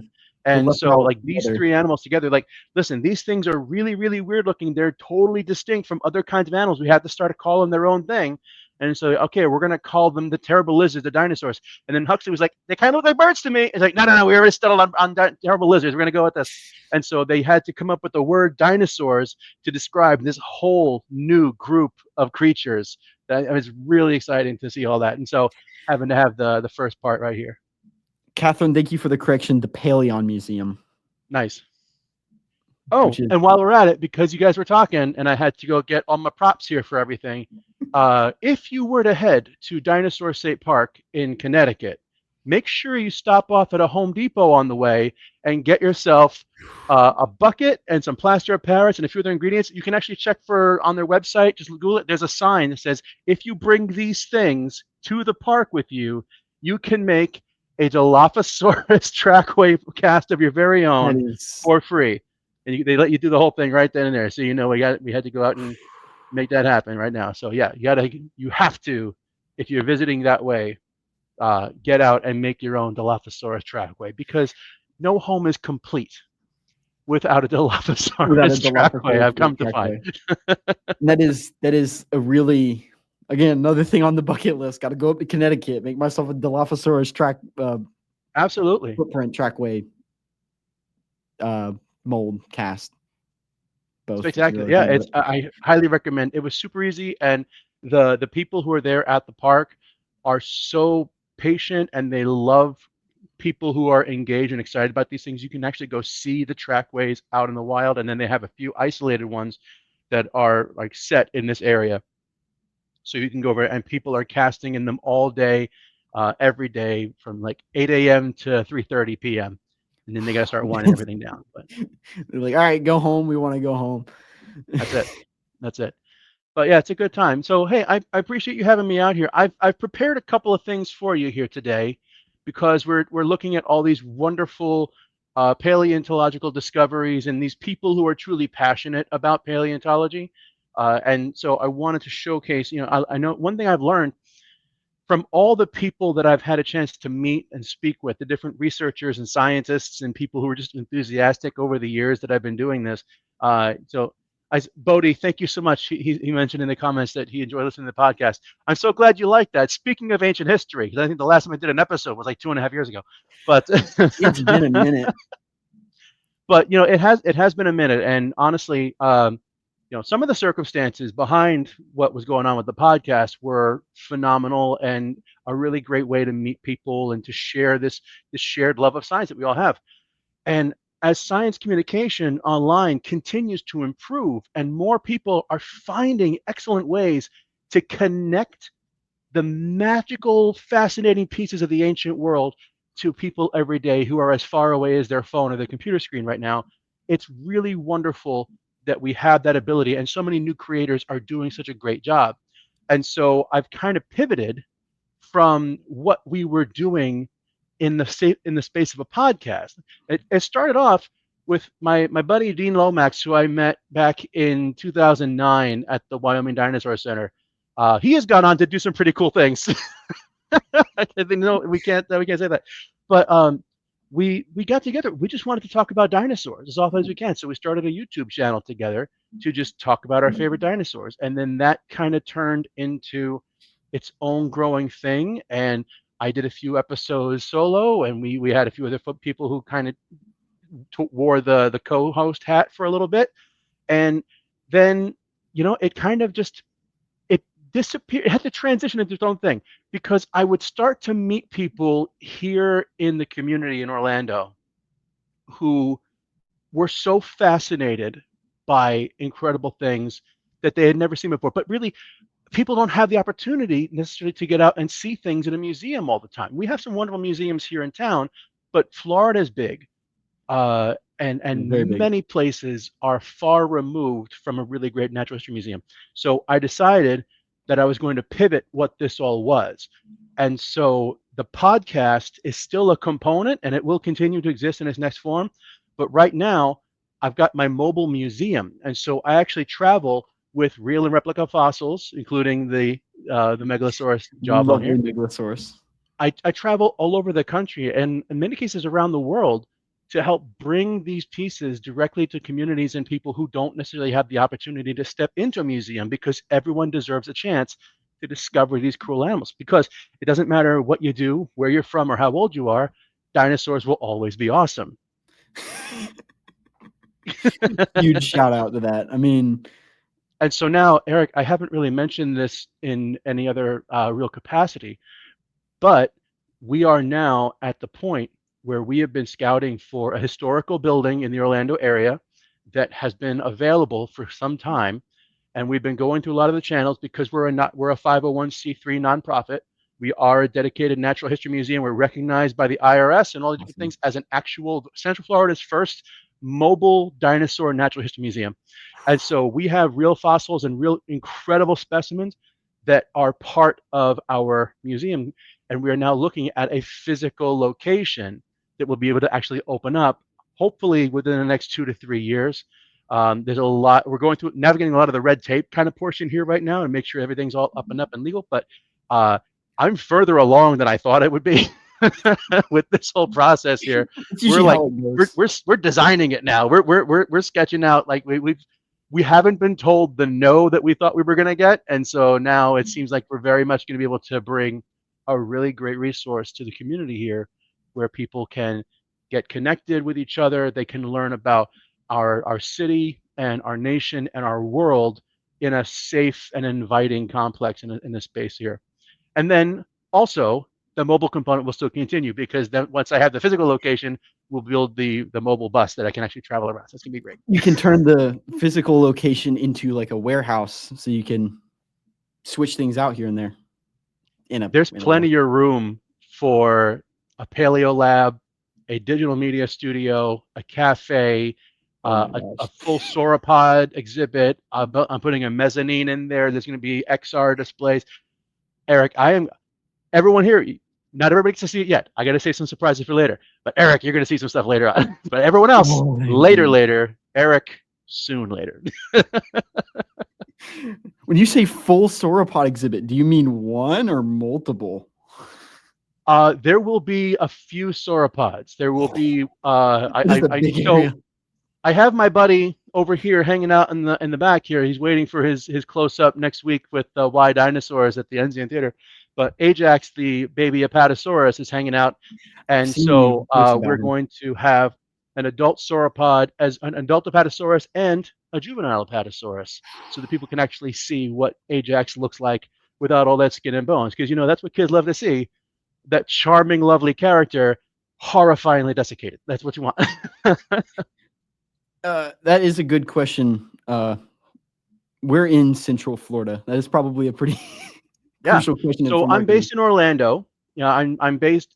There's attractions Orlando, and then there's local Orlando. So I'm in the local Orlando side of things, but it's still the city beautiful, as we call it. And the museum itself is going to be in a community space. It's a historical building. It's been around for oh my gosh, it's been around for about 80 years.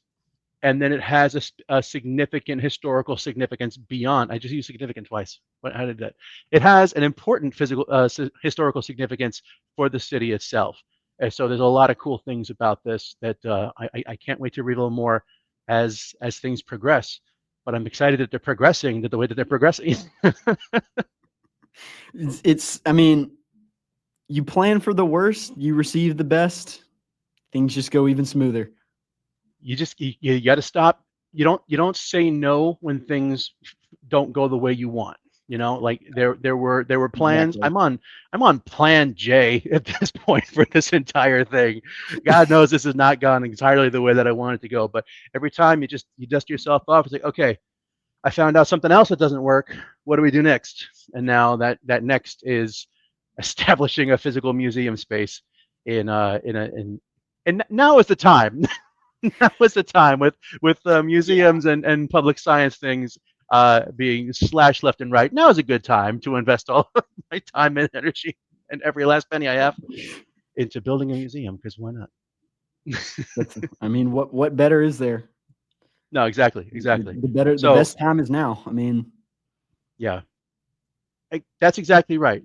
The best time to do it is now. To get started on what you're trying to do right now is the best time, because tomorrow is not promised, and you want to make it whatever process you can as long as you can. So yeah, no time like now. Time travel is not invented yet, so we can't go do it yesterday. I can time travel into the future at the rate of 1 second per second. Exactly. So I can't really do too much with it. Yeah.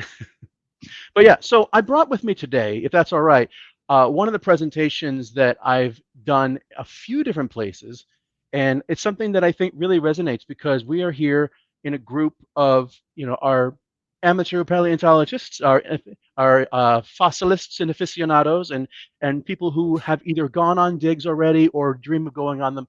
And I want you to know that it's entirely possible for you to get out and to go and dig and get close to the actual fossils. You can do this in a lot of 100%. different places.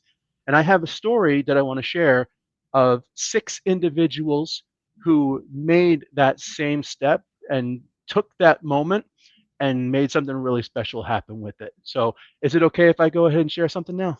Go for it. All right, thank you.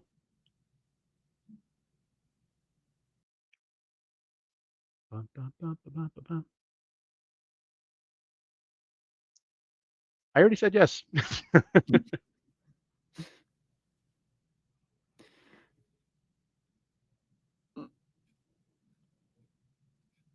Oh yeah, Dilophosaurus cast as a dream.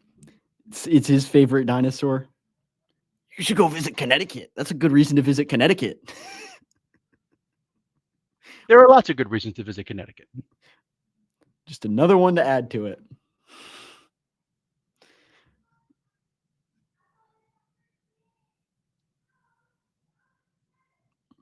You do the thing where you play it once and you make sure everything's working just fine. And then when you're like, okay, go ahead, it should be fine. And then it decides, no, we're not going to do that. Not fine. So hold on. It's technology. It's a blessing and a curse. Absolutely right. Makes your life easier, but whenever it doesn't work. Yeah, these are technical difficulties section. They are a fact. I apologize for this. Eric, I'm going to have to be jumping right back, okay? And don't worry about it. Give me one quick second.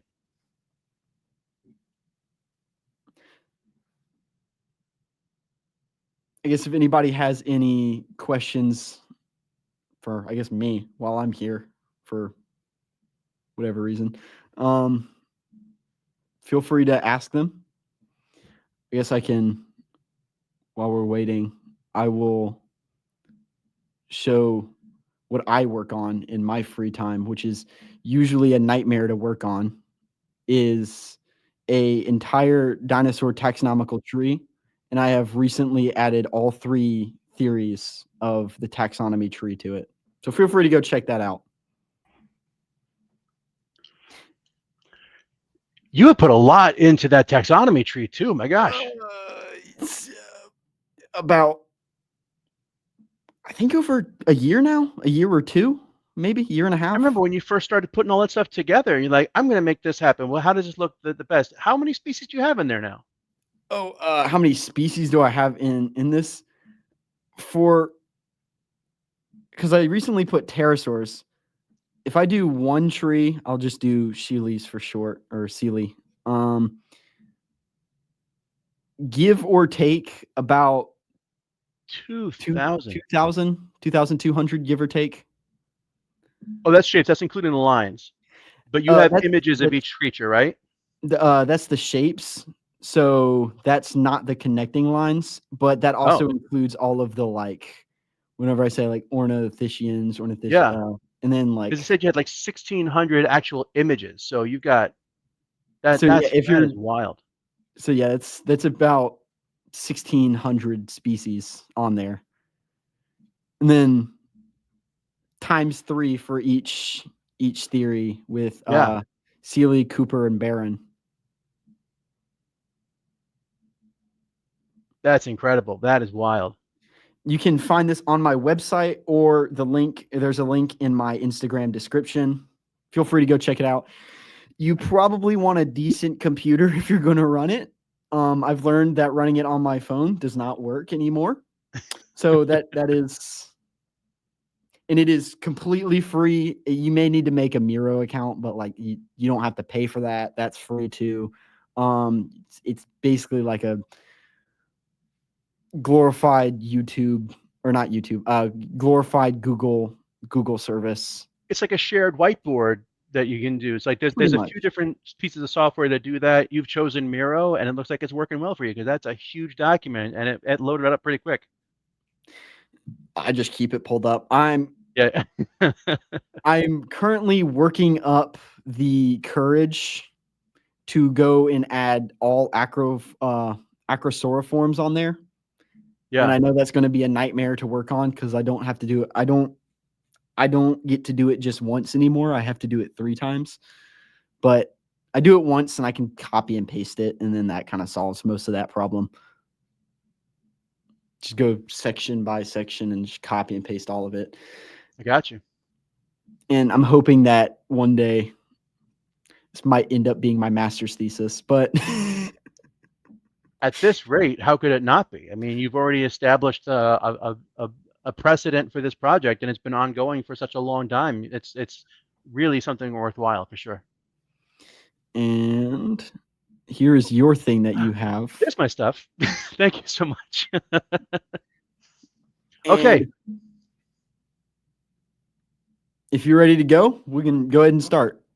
I appreciate you. Yeah. So thank you very much, everyone, for having me here today. As I said, my name is Jimmy Waldron, and I am the founder of Dinosaurs Will Always Be Awesome. It started off as a podcast and a YouTube channel. It is now a 501c3 mobile dinosaur museum operating right here out of Orlando, Florida. And I'm happy to meet you where you are, scattered all across the country, to kind of share a little bit about some of these stories that I have here. So some of the things that we're working on, like this, what you're seeing now, this is a blend of kind of the future of what this will actually be. So there's going to be a mobile museum component.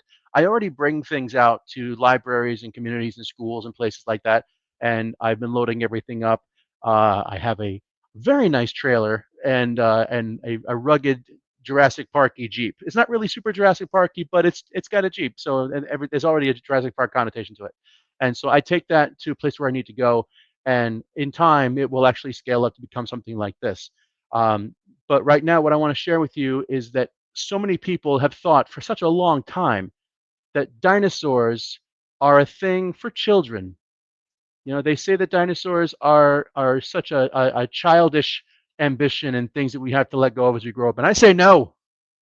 I say you hang on to that ambition and that passion for the dinosaur that you've got, because when I was growing up, we had the best dinosaur toys out there. You know, we had some wonderful things. Like, people growing up, if you had the first generation of Jurassic Park toys, you were fantastic. If you had some of the newer things that are available now, you can see so many. That's me right there in the middle when the Dynamation came to the Florida, the Evolution Mall here. But there are so many wonderful toys that kids can connect with, and they change over time as we learn more things about them. And if you're a little bit older, like myself, then you lived in the golden era of dinosaur toys when you had the Dino Riders, which were the coolest things ever, built by scientists and designed with Robert Bacher and the best minds of our time to make sure that the dinosaurs that were being played with were most up to date and accurate. And then we slapped lasers and things on top of the outside of them so that they could fight with buzzsaw legs. But that's how we make progress work.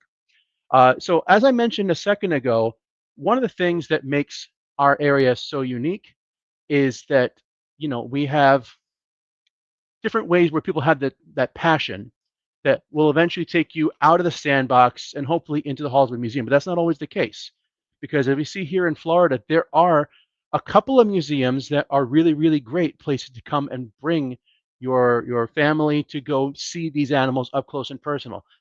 But there's a lot more of Florida than there are of museums. And there's been a Pew Research study that shows that roughly 37% of Americans will never leave an area greater than 50 miles from the place that they're born. So if you live more than 50 miles from one of these red spot museums, some of which are not actually open right now, then your chances of actually getting a chance to see these fossils in person is slim to none. And that number is even higher of people who don't get there if you come from a low socioeconomic neighborhood anyway. So if you come from a background that doesn't necessarily have a whole lot of upward mobility, and you don't, the dice have been stacked against you because of various things, the chance of you getting a chance to see a real museum are difficult. So we have to recreate these ancient worlds by stomping around in our sandboxes and roaring in our own backyard. But smashing our scaly silicone sauruses against each other, even if they didn't remotely live in the same time or place, was always part of the fun. So you always see in every box of dinosaurs, you get T-Rexes and Triceratops and Stegosaurus. And so invariably, you're going to have kids picking up a T-Rex and a Stego and just mash them with each other. The classic Fantasia matchup from the 40s where we have the Stegosaurus going back 155 million years ago, and the Tyrannosaurus rex, who lived in around Montana and South Dakota and Alberta up to 66 million years ago. And then you've got us.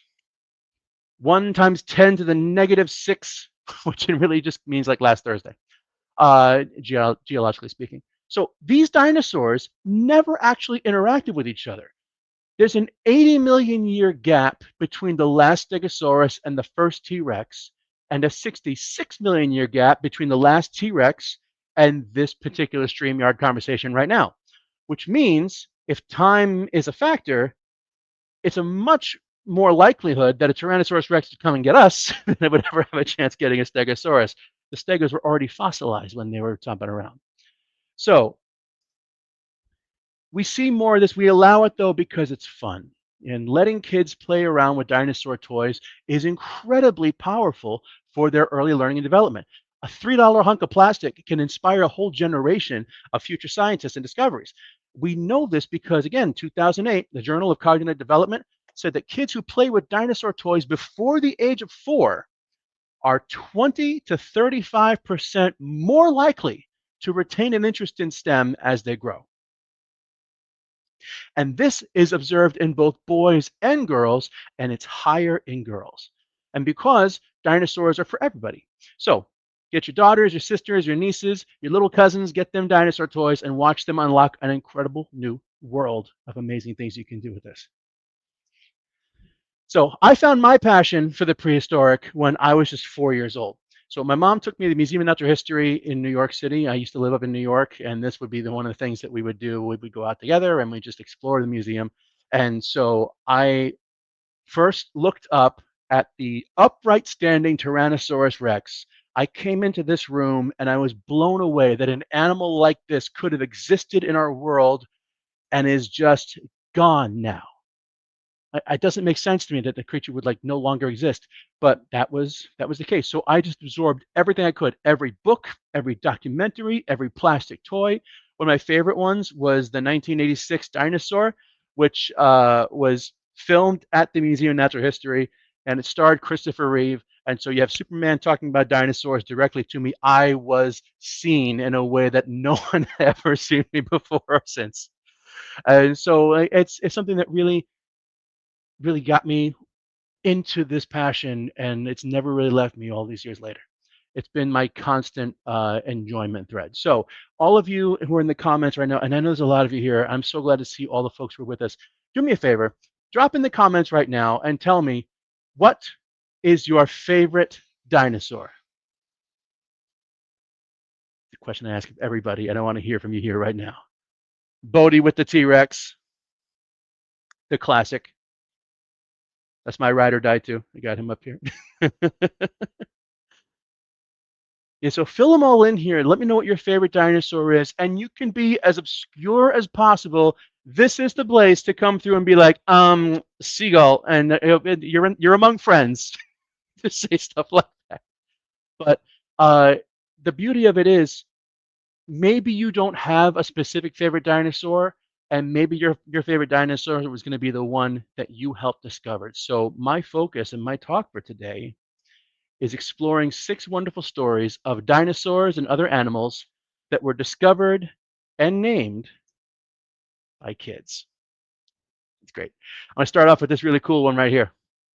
Kelsey the Triceratops, found back in 1997, a really well-preserved Triceratops horridus that was found in the Lusk, Montana, back in 1998. So the skeleton was found on private property. It's the ranch of a guy named Leonard Zerbst, and his granddaughter, Kelsey, seen here in the picture rocking that Triceratops shirt, decided that they wanted to go out, and they checked out the property, and she started digging around.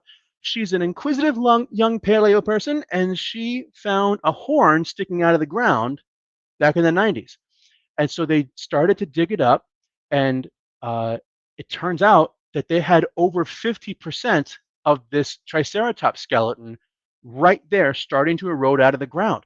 It was wonderful. And so when the scientific team came out to finish unearthing it and secure it and start prepping it, they got it to say to the Zerbst family, would you like to name it? And so Leonard took just a moment and he decided to name it after his then 3-year-old granddaughter who unearthed this thing. So Kelsey the Triceratops was named in honor of Kelsey, who found the first horn.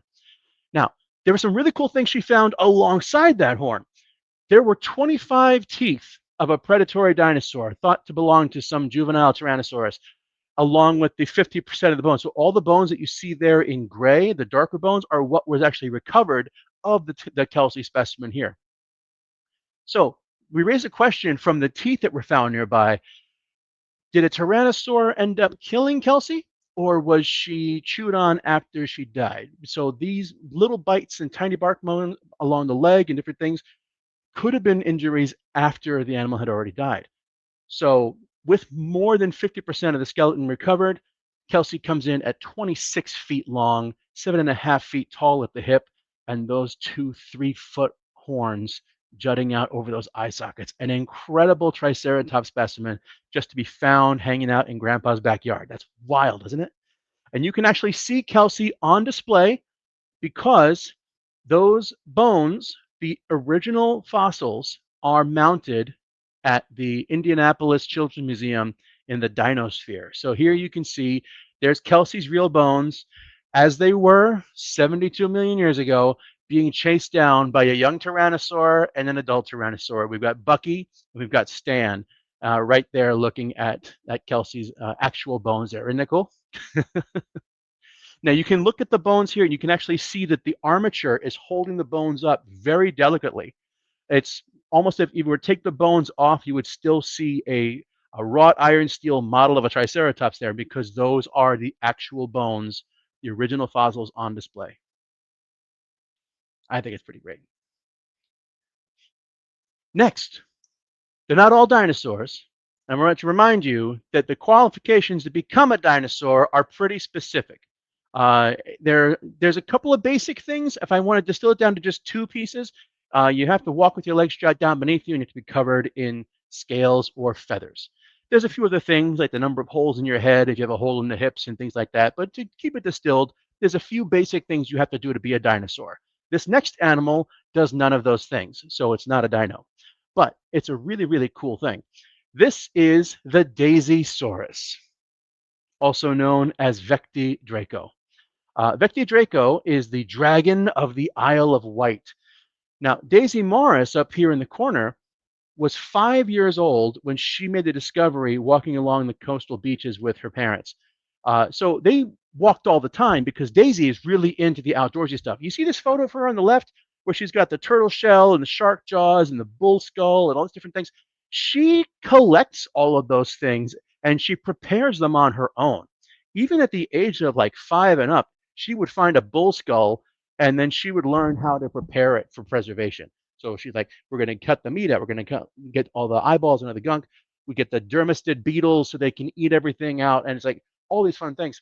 So they asked her how she cleans the bones. She says, I put them under a crate in the garden. I let them decompose. And then the flies lay eggs and the maggots clean the skeleton. And then I collect those bones. And she was 9 when she said all of this. So Vecti Draco is a really interesting pterosaur because it's a crow-sized pterosaur from the Isle of Wight. It's kind of like an Asdarcoid. So it's like like a Quetzalcoatlus, as a big Asdarchid, gigantic pterosaurus. But this is a tiny one. So instead of the 747 that's flying at Scarlett Johansson and Jonathan Bailey's glasses, we now have a tiny little pocket-sized one that I'm sure you could train with like peanuts and shiny objects. So this flew around. It was a really cool thing.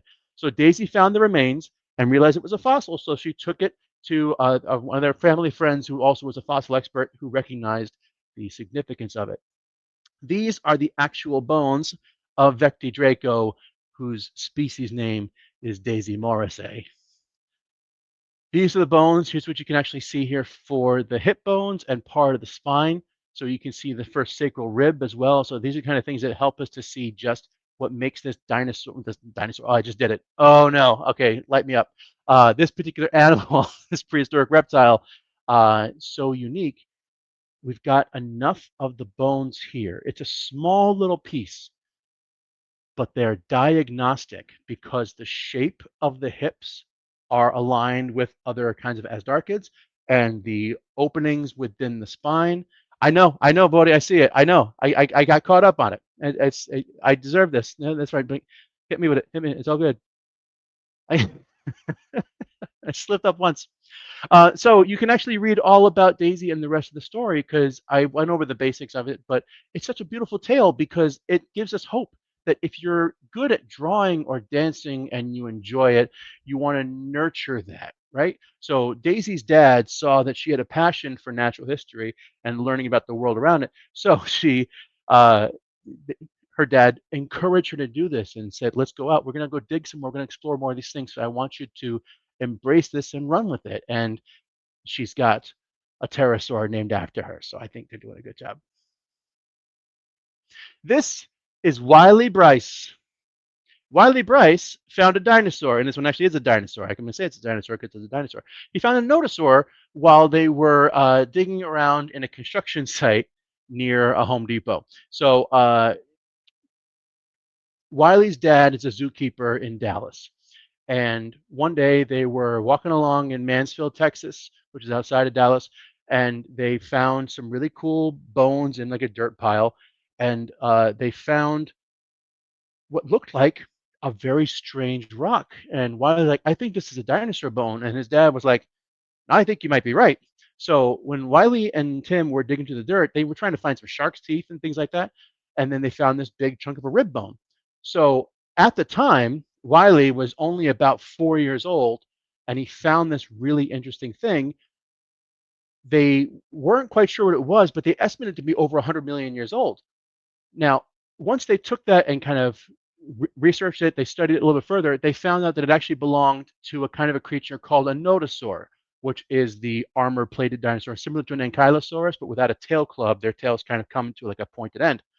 And so for this to be a really interesting discovery, something very special happened here. Wiley ended up having a book written about his adventures. So it's Wiley's Bones is the story, and he ended up in the Guinness Book of World Records for being the youngest paleontologist, the youngest fossil finder to find a new species of an animal. So finding this dinosaur was something that was brand new, and they ended up naming it something unique.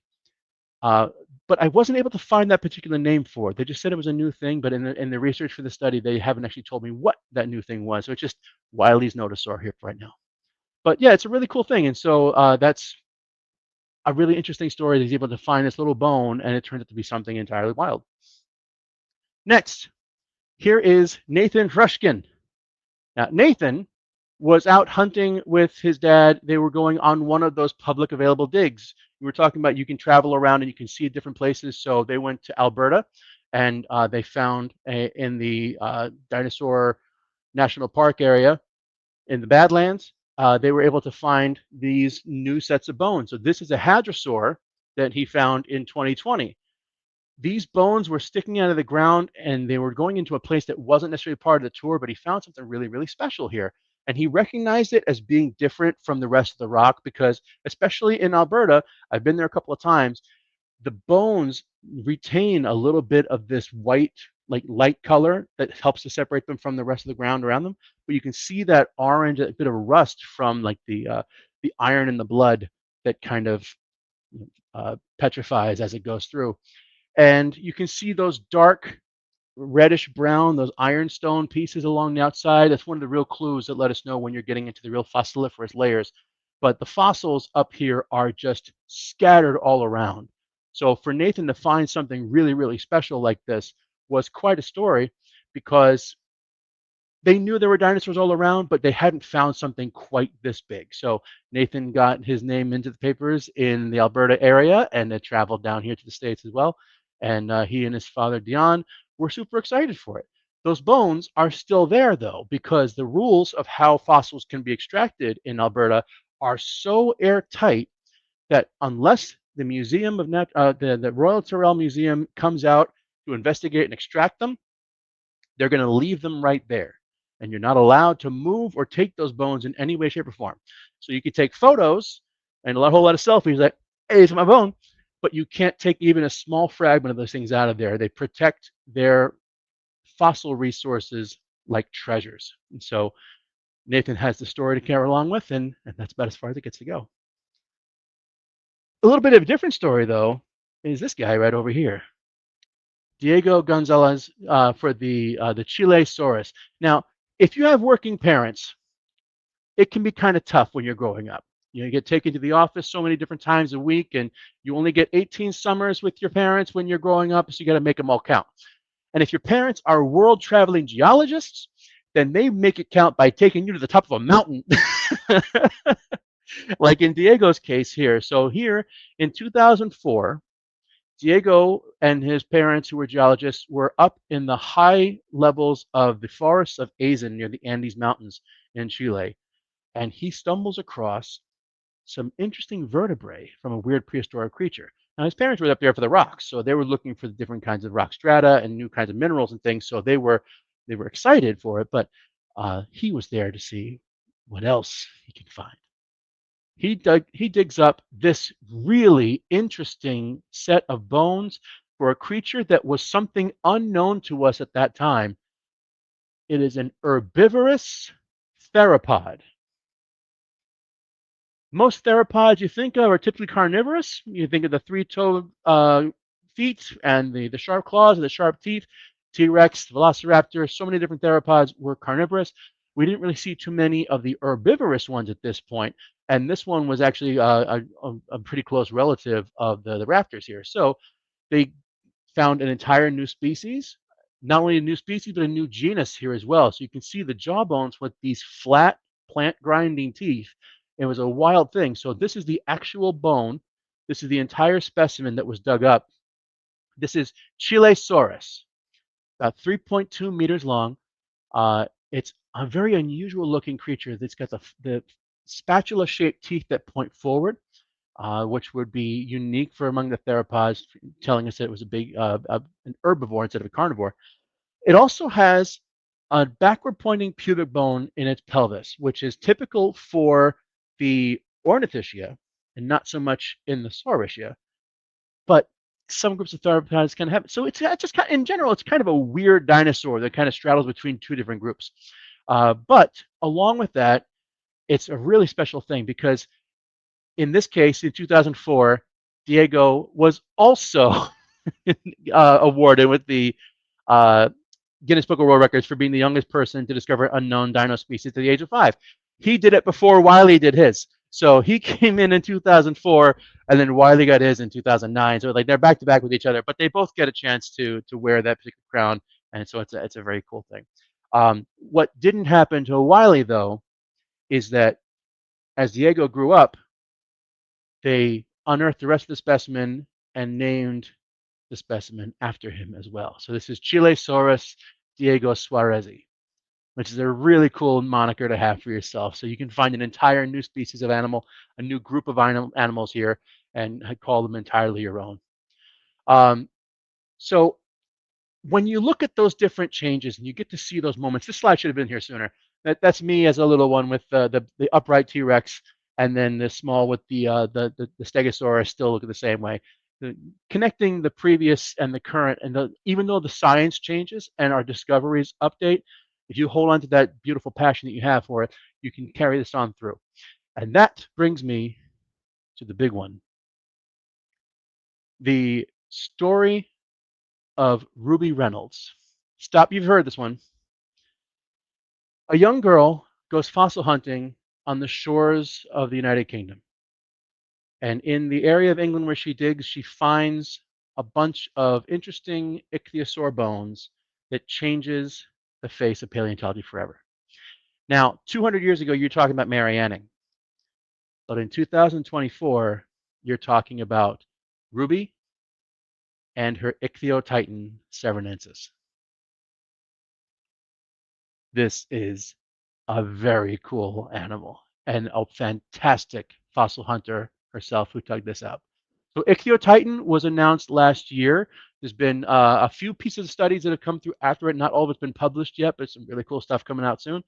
And so Ichthyotitan was discovered first by Ruby, along with her dad, Justin, who were digging along. And So the project lead was Dean Lomax. Paul De La Salle supported with the investigation. Marcelo did a lot of the 3D development and did the histology. So we actually drilled into the bones to find out more about this creature. And then I was there along the way as well. I'm actually part of the study too, so I'm very excited about this. We've got some 3D printed pieces of the bone here as well, and did a lot of the work to help bring this animal back to life in its own way. So what do we know about this? Well, when Ruby was walking along the beach, this was during the pandemic, and she said, "Dad, I have to get out of this house. Let's please go." And so they went walking along the beach at a place called Blue Anchor. And while they were walking, Ruby found a giant piece of bone like this. A really big piece of something. She's like, "This is not quite a rock. This is definitely something." Her dad said, "Yes, I think you're right." And they kept finding more and more pieces of it. And so when they start putting everything together, they realized that they had a truly spectacular specimen here altogether.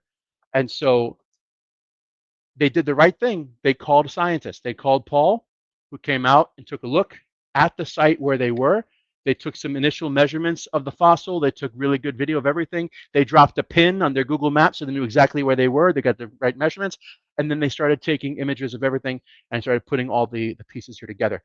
Once they started figuring out this, that's when they brought in Dean Lomax, who compared this with other giant ichthyosaurs that we have found before, including a specimen he was working on in 2020 that was found in Lilstock, and then another creature that was found back in the Ost Cliff, the Ost Colossus, which was a famous specimen that was found back in 1850. They thought that was the rib of a dinosaur, and they were just so massive this creature was. But now with these new pieces that came after it, we're starting to get the sense that this was actually potentially a giant ichthyosaur as well, because they all seem to have the same structures in the bones. And so with these pieces here together, we're actually starting to get a real strong sense of the range of this particular group of giant ichthyosaurs. So this was at the end of the Triassic period. This is really significant because at this time, Earth was still doing the Pangea thing. So there was no Atlantic Ocean yet. So swimming this creature along the Severn Estuary, what would become the Severn Estuary in the middle of the United Kingdom, it was the top, it was the coastal area, it was the edge of the ocean here. And so this range of these giant ichthyosaurs could be a lot longer than what we found here so far, but discovering just a few things here and seeing how the world was trying to changing with them. We also think that's part of what led to their demise, because as the Earth was changing, and we have the what we call the camp, so the big separation, that rift forming in the middle of the ocean, it changed so much with all of this extra volcanic gas and all these chemicals coming up from under the earth that were not only changing the temperature of the water, but bubbling up and altering the atmosphere. And the conditions were no longer great for the huge super predators like this to continue. And so that's why we believe a lot of them disappeared. But we needed to go deeper. And so Marcelo did a really great job. You can actually see here on this one where he drilled into and made a core sample of the specimen. So we can actually see, digging into this and get a closer look, we see this gigantic piece of a jawbone. This is part of what we call a surangular. So it's the back of the mandible. It's a small piece of the animal's jaw.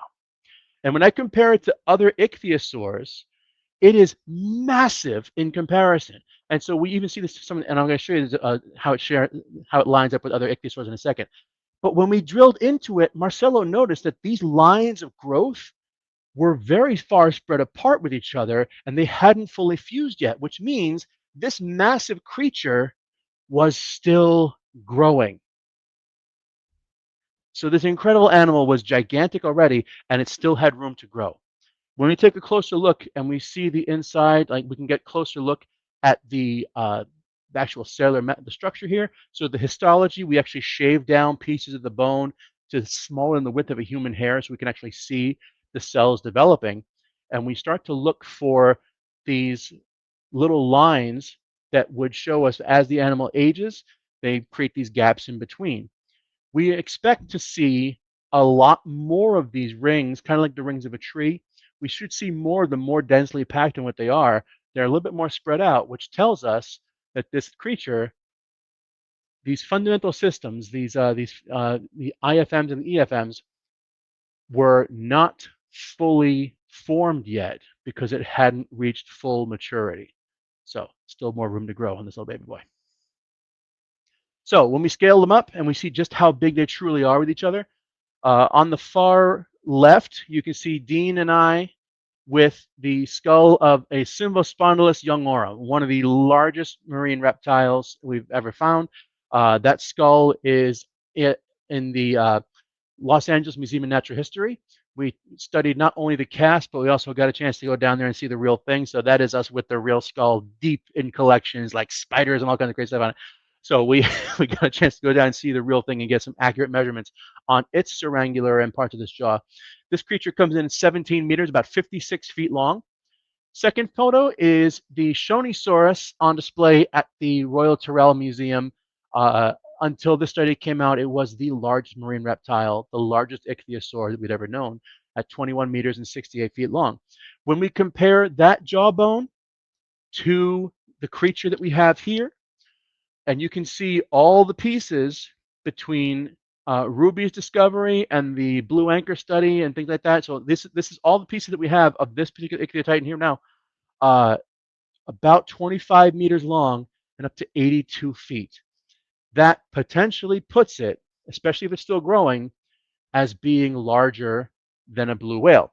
Now, when I bring these fossil pieces around and show people, look at this cool thing, and say, it goes together, I have a model of the ichthyotitan, and I have a model of a blue whale with it. Officially on paper, we are not claiming that it's bigger than a blue whale. What we are claiming is that there are two different kinds of blue whales. It's the southern blue whale and the northern blue whale. The southern blue whale tops out around 23 meters. Based on what we have here now and the shape and the scaling of these jawbones to other giant ichthyosaurs, it stands to reason that it outpaces that particular breed of blue whale easily. Now, whether it comes up to the northern blue whale, we need to find some more material to really make that full determination. But the fact that this one is so big and it's still growing tells me that it's entirely possible that this creature was bigger than the blue whale. And this could be the largest creature that ever swam in our oceans. And so very excited for all that.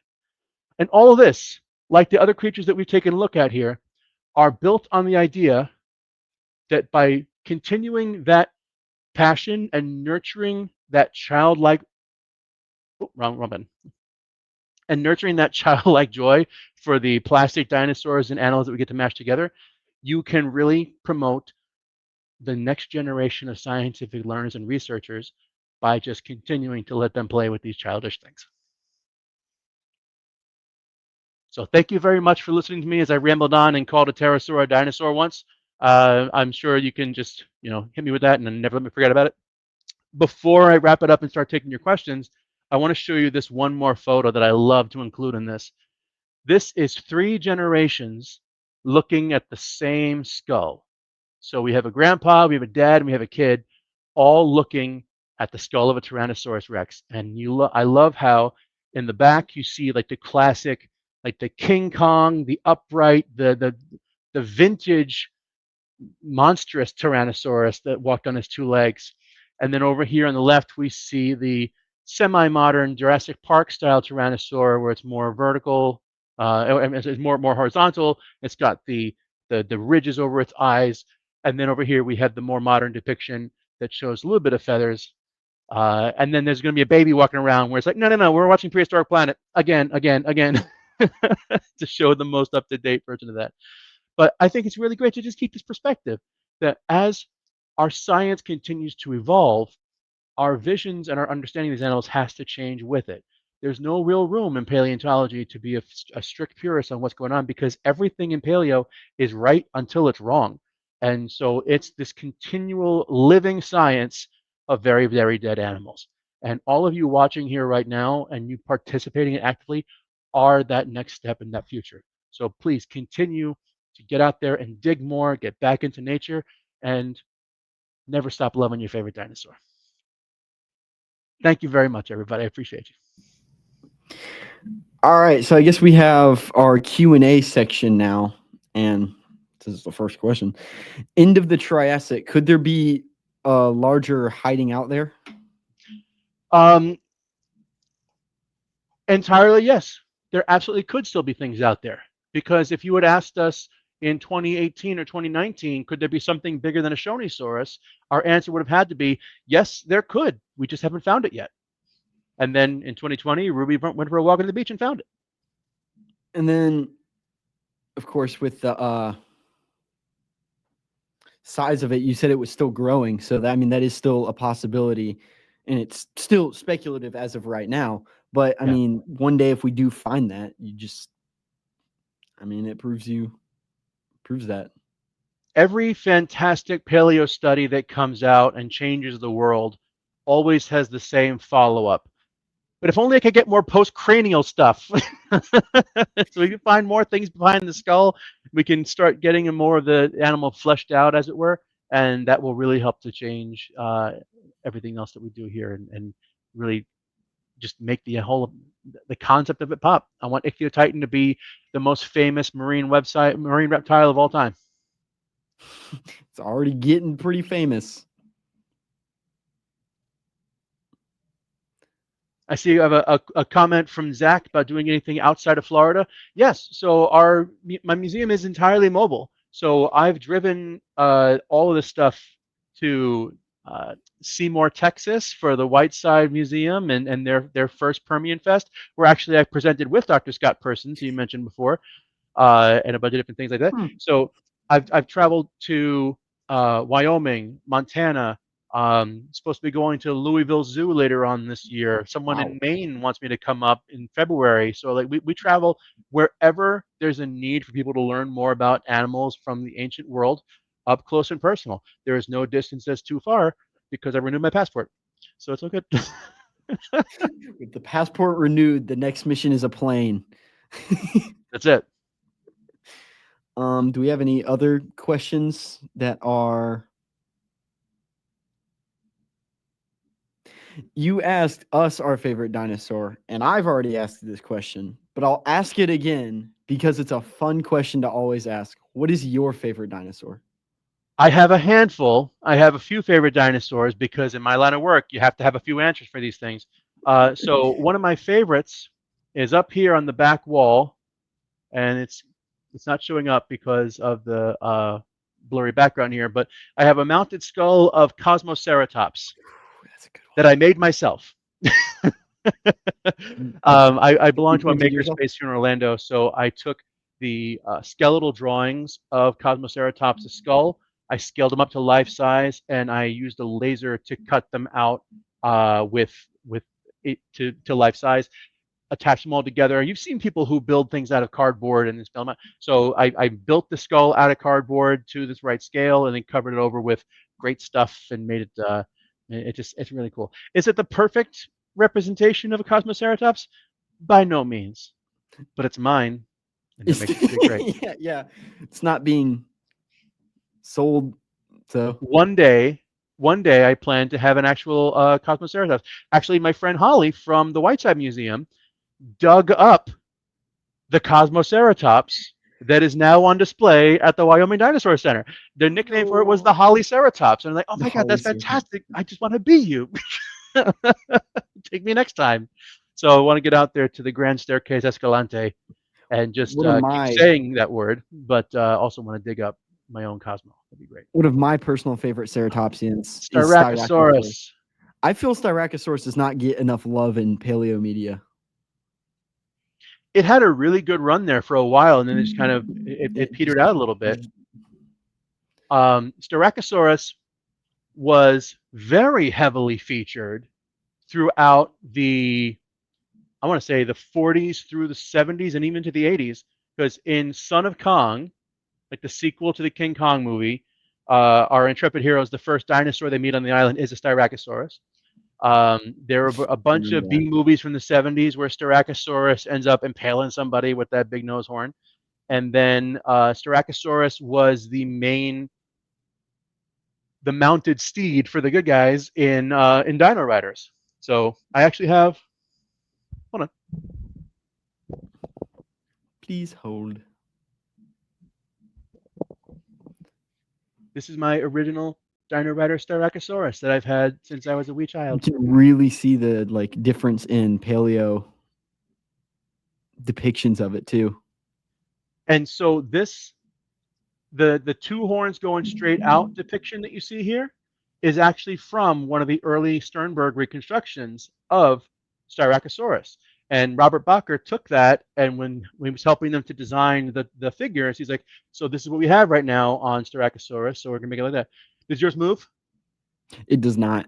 Oh, point for the 80s, kids. Bam. You got me beat there. Old school wins it again. What is your favorite prehistoric creature? Now that's a Across different all thing. of time and space, if I had to pick one that I come back to, it's the one that started the entire passion for me. It's the creature that we know the most about, and it underscores what it means to learn and study about the prehistoric world.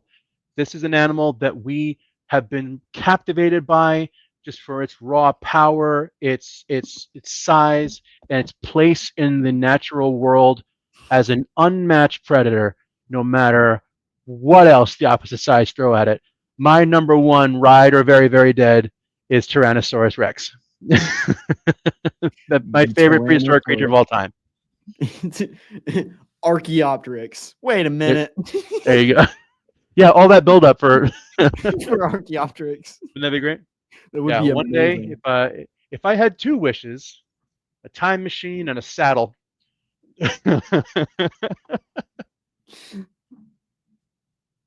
What is the best way to get in contact with you for your to come out to our school, for you to come out to our school? Yeah. So my website is DWABA.org, which is short for Dinosaurs Will Always Be Awesome. There's a I'll link drop for that. booking right on there. It sends an email to me. And really what I do is every single visit is entirely curated. So the setting up a visit of our mobile museum to a school or a library takes a couple of weeks because it starts off with, hi, we'd like you to show up. And then say, okay, what are you learning? What are you talking about? What do you want to learn about? And then I build the presentation unique to what your lesson plan is. We have 25 different activities. We choose the best 5 or 6. And then we have our dinosaur ambassadors like my good friend Poe, the Deinonychus over here, and Ajax over there in the corner, who's just basking in the sunbeams because he's very much like a dog. He just sleeps 90 hours a day. And so, yeah, if you message me through DWABA.org or DM me at Dinosaur Podcast, and then that would be the best way to get in touch with me, and we'll set something up, Zach. What do you want to study next with Ichthyotitan? I would love to learn more. So there are other big ichthyosaur discoveries that are being made. And so people are finding specimens in France and a few other places like that that are vertebrae the size of dinner plates. And there's a big question as to what these actually belong to, and are they our baby or are they something else? And so I would love to, in all these cases, find more pieces of it. I would love to find more from the front of the jaw so we get a sense of what it actually ate. Because you have a creature that is the largest animal in the ocean, and the biggest creatures that swim tend to be filter feeders. They have ballenes. And so do we have an ichthyosaur with a baleen, or do we have a gigantic apex predator with these huge dagger teeth like we see like in some of the other ones here? I would love to find more in the mouth or more beyond the jaw here, so we get a true sense of just the magnitude of this incredible creature.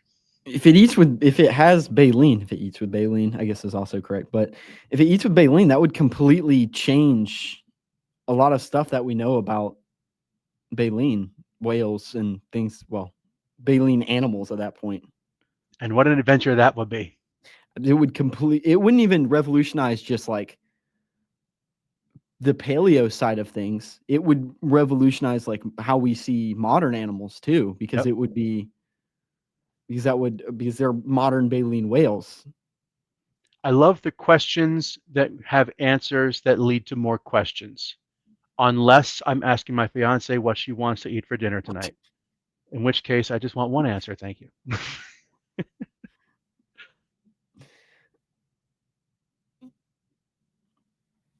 I guess I'll ask a question while we're waiting on other Yes, people. we can't leave it on that. Ask me about airline food. Quick, we're ending it right now. If you were in charge of making your own Jurassic movie, and you have to fill the slots of all of the generic slots that you have, so you have to have a big carnivore, like a smaller raptor-like critter, maybe a sauropod, a stegosaur, or a ceratopsian. What would you pick for each of those roles? So if I fleshed out my dino roster, what would I do? So I really liked Rebirth. I liked Rebirth a lot, and I liked that it went back to some of the original Crichton source material. And Michael Crichton made it a point to include species that were well known and also very, very obscure. And he did that intentionally because if I buy a box of dinosaurs off of the shelf, I'm going to get T-Rex, Triceratops, Stegosaurus, Dimetrodon, Brontosaurus, and a Pteranodon, but we're calling it a pterodactyl. People have expectations of what you'd see in the park. And Michael Crichton said, okay, great. Check out Othnielia and Sierradactylus. And we're like, I don't know what that is. My kid can't even say that. He's like, I know. Look it up. That's what we found, though. So I like that they brought in some obscure things. I would love to see, you have to have a T-Rex. I'd love to see an Apatosaurus and a Brontosaurus, so you could see that they're two different animals. And also we're doing this now. Yeah. Peace, love, and balloons, folks. So you can see two different kinds of creatures. I would like to see a Lorotitan, like my favorite hadrosaur, in there because it looks kind of like a Parasaurolophus, but it's way, way bigger. And it was from kind of the northeastern region of like Asia, so up in Russia. So story-wise, you would potentially have some things a little bit well preserved under the colder environment. So I could see them working something about the DNA was still very old, but back in the fridge, just a little freezer burned. So I would like to see some more obscure animals and things that I don't have to explain how they got the DNA so well. Like, so one of the questions I saw someone posted, like, how do you get mosasaur DNA in a mosquito, by the way? And I thought, oh, excellent question. I actually did a whole deep dive on this. So mosquitoes need living sources for their food. And the females only eat blood when they're getting ready to lay their eggs. So they have to be in a certain area where they can find a creature that has blood readily accessible. They can get it out, and then they can go find their branch for the resin and all that sort of stuff.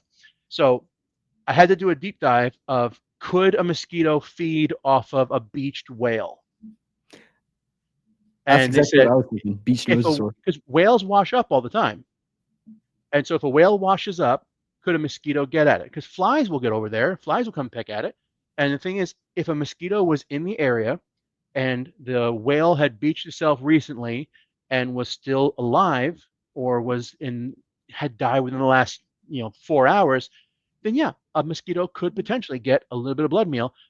But you also have to deal with a really thick hide. So it would have to be something like a mosasaur that had been attacked by another mosasaur, and kind of like how orcas will attack sharks and just eat their liver and leave the rest alone.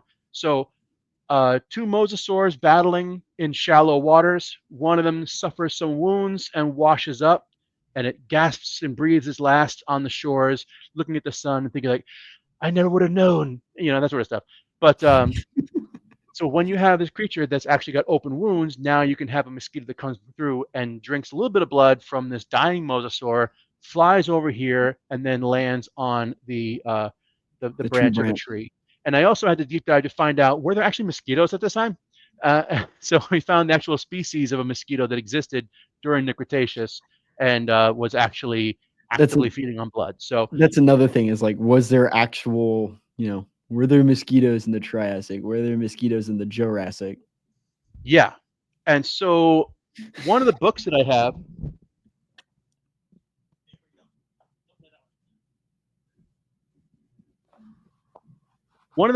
have, on my research shelf is The Amber Forest by George Poinar. This was a book, and this is a scientist who really inspired Michael Crichton in the idea of you can find a bunch of cool stuff inside the amber. And so this is a scientist. He and his family have been researching these kinds of amber inclusions for decades now. And so you find all these different things that how they find the animals on the inside here. So looking at the things that make sense scientifically and don't require a significant leap would be kind of cool. And then also an Archaeopteryx I'd throw in there too because it's cool. Archaeopteryx would be cool. I'd love for them to show, movie-wise, book-wise, it does some more respect towards Dilophosaur and Ceratosaurus. Because Rebirth and Dominion both had perfect opportunities to correct the Dilophosaurus size, and they didn't do it. Like that's like a movie exclusive thing is the weird part because the book was not like that. Yeah, so in the last two Jurassic movies where we saw Dilophosaurus, the frill looked different than the first Jurassic Park. And there was an intentional change for that because people kept saying the Dilophosaurus in the book is yellow with black spots and a red crest. And so the frill now is yellow with black spots and red around the fringe. So they know there's a book Dilophosaurus. They're listening. In Dominion, they could add a thing. Spoiler alert, I guess. When Dodgson is dying the same way that Nedry did, you've got the two Dilophosaurus that came into his little Hyperloop tube. But you have them emerging from the shadows. You could have very easily then had a big one emerge right behind them and say, oh, that one's like 12 feet tall. I didn't know they got that big. Oh, we did, said every scientist. So you could have one there. And then the one in Rebirth could have been a much larger, or it could have been a group of them where you've got a juvenile and then an adult. So you can actually see Dilophosaurus in its full regalia, but we didn't see that. That's okay. And of course, Ceratosaurus literally anywhere other than just, being completely bullied or sniffing dinosaur dung. Ceratosaurus needs a better agent. Real. Ceratosaurus needs to be just put more importance on Ceratosaurus, please. I love Ceratosaurus, and I feel like it's heavily underused. Same with Torvosaurus. Like, outside of the new Walking with Dinosaurs, when was the last time in paleo media you heard the mention of Torvosaurus? Not really. Nope. Doesn't happen. Like, that's why I was so happy with Walking with Dinosaurs, because they finally were like, here's Torvosaurus. And I was like, yes! It took us so long, but we finally got Torvo. And we do have some other questions here. Where did you get your dinosaur puppets? I'm trying to find a place that'll make me a paleo accurate one. So Poe is a rescue. I got her from Dino Don Lessem, who worked on the first Jurassic Park movie. And I interviewed him early on my podcast, and we got to talking. He had a contest on his website to win a dinosaur. And I was supposed to win a 19-foot long, 8-foot tall animatronic Saurolophus that wasn't really working anymore. And then he said, hey, just so you know, it's going to cost me over $1,000 just to ship this to you. Can I bring you something smaller? And I said, sure. I'm not going to look the gift dinosaur in the mouth. And so I was able to pick up Poe at one of his exhibit installations in South Florida. Ajax, I worked very closely with a breeder to make sure that he is the most up-to-date and accurate sauropod shoulder buddy out there in the world right now. And so I can absolutely recommend a good place. And Bodhi, if you want to connect with me afterwards, I'll be happy to introduce you to my breeder. Oh, how the world could have been different if you had a giant behemoth of a puppet instead of Poe. That would have been. No, it would have been cool. It would have been cool either way. I will say my friend Keegan at TRX Dinosaurs is a phenomenal artist for making things that are super paleo accurate. So if you're looking for Like he did the baby Parasaurolophus for the Museum of the Rockies. He did the new Dilophosaurus for the Dinosaur State Park in Connecticut. They have a Dilophosaurus puppet now, and I actually have one of his little babies over here. Hang on one second. Oh, we're talking about paleo art, and he's away.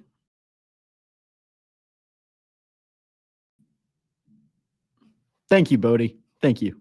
Real one.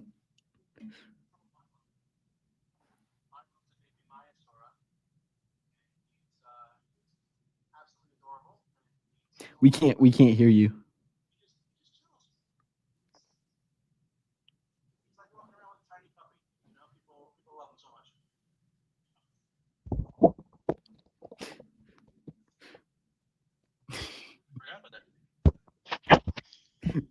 Sorry about that. Yeah, so this is little baby Milo. Milo is a baby Maiasaura, and he is very lifelike. He's exceptionally just adorable, and he's just so cute. He knows what's going on. He knows how cute he is too. So like he's very much aware of what's going on. Uh-oh, lost me.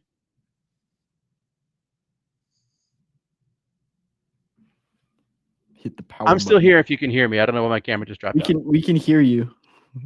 Everything just went dark. That was awkward. Yeah, hold on. Let me see if I can get this back.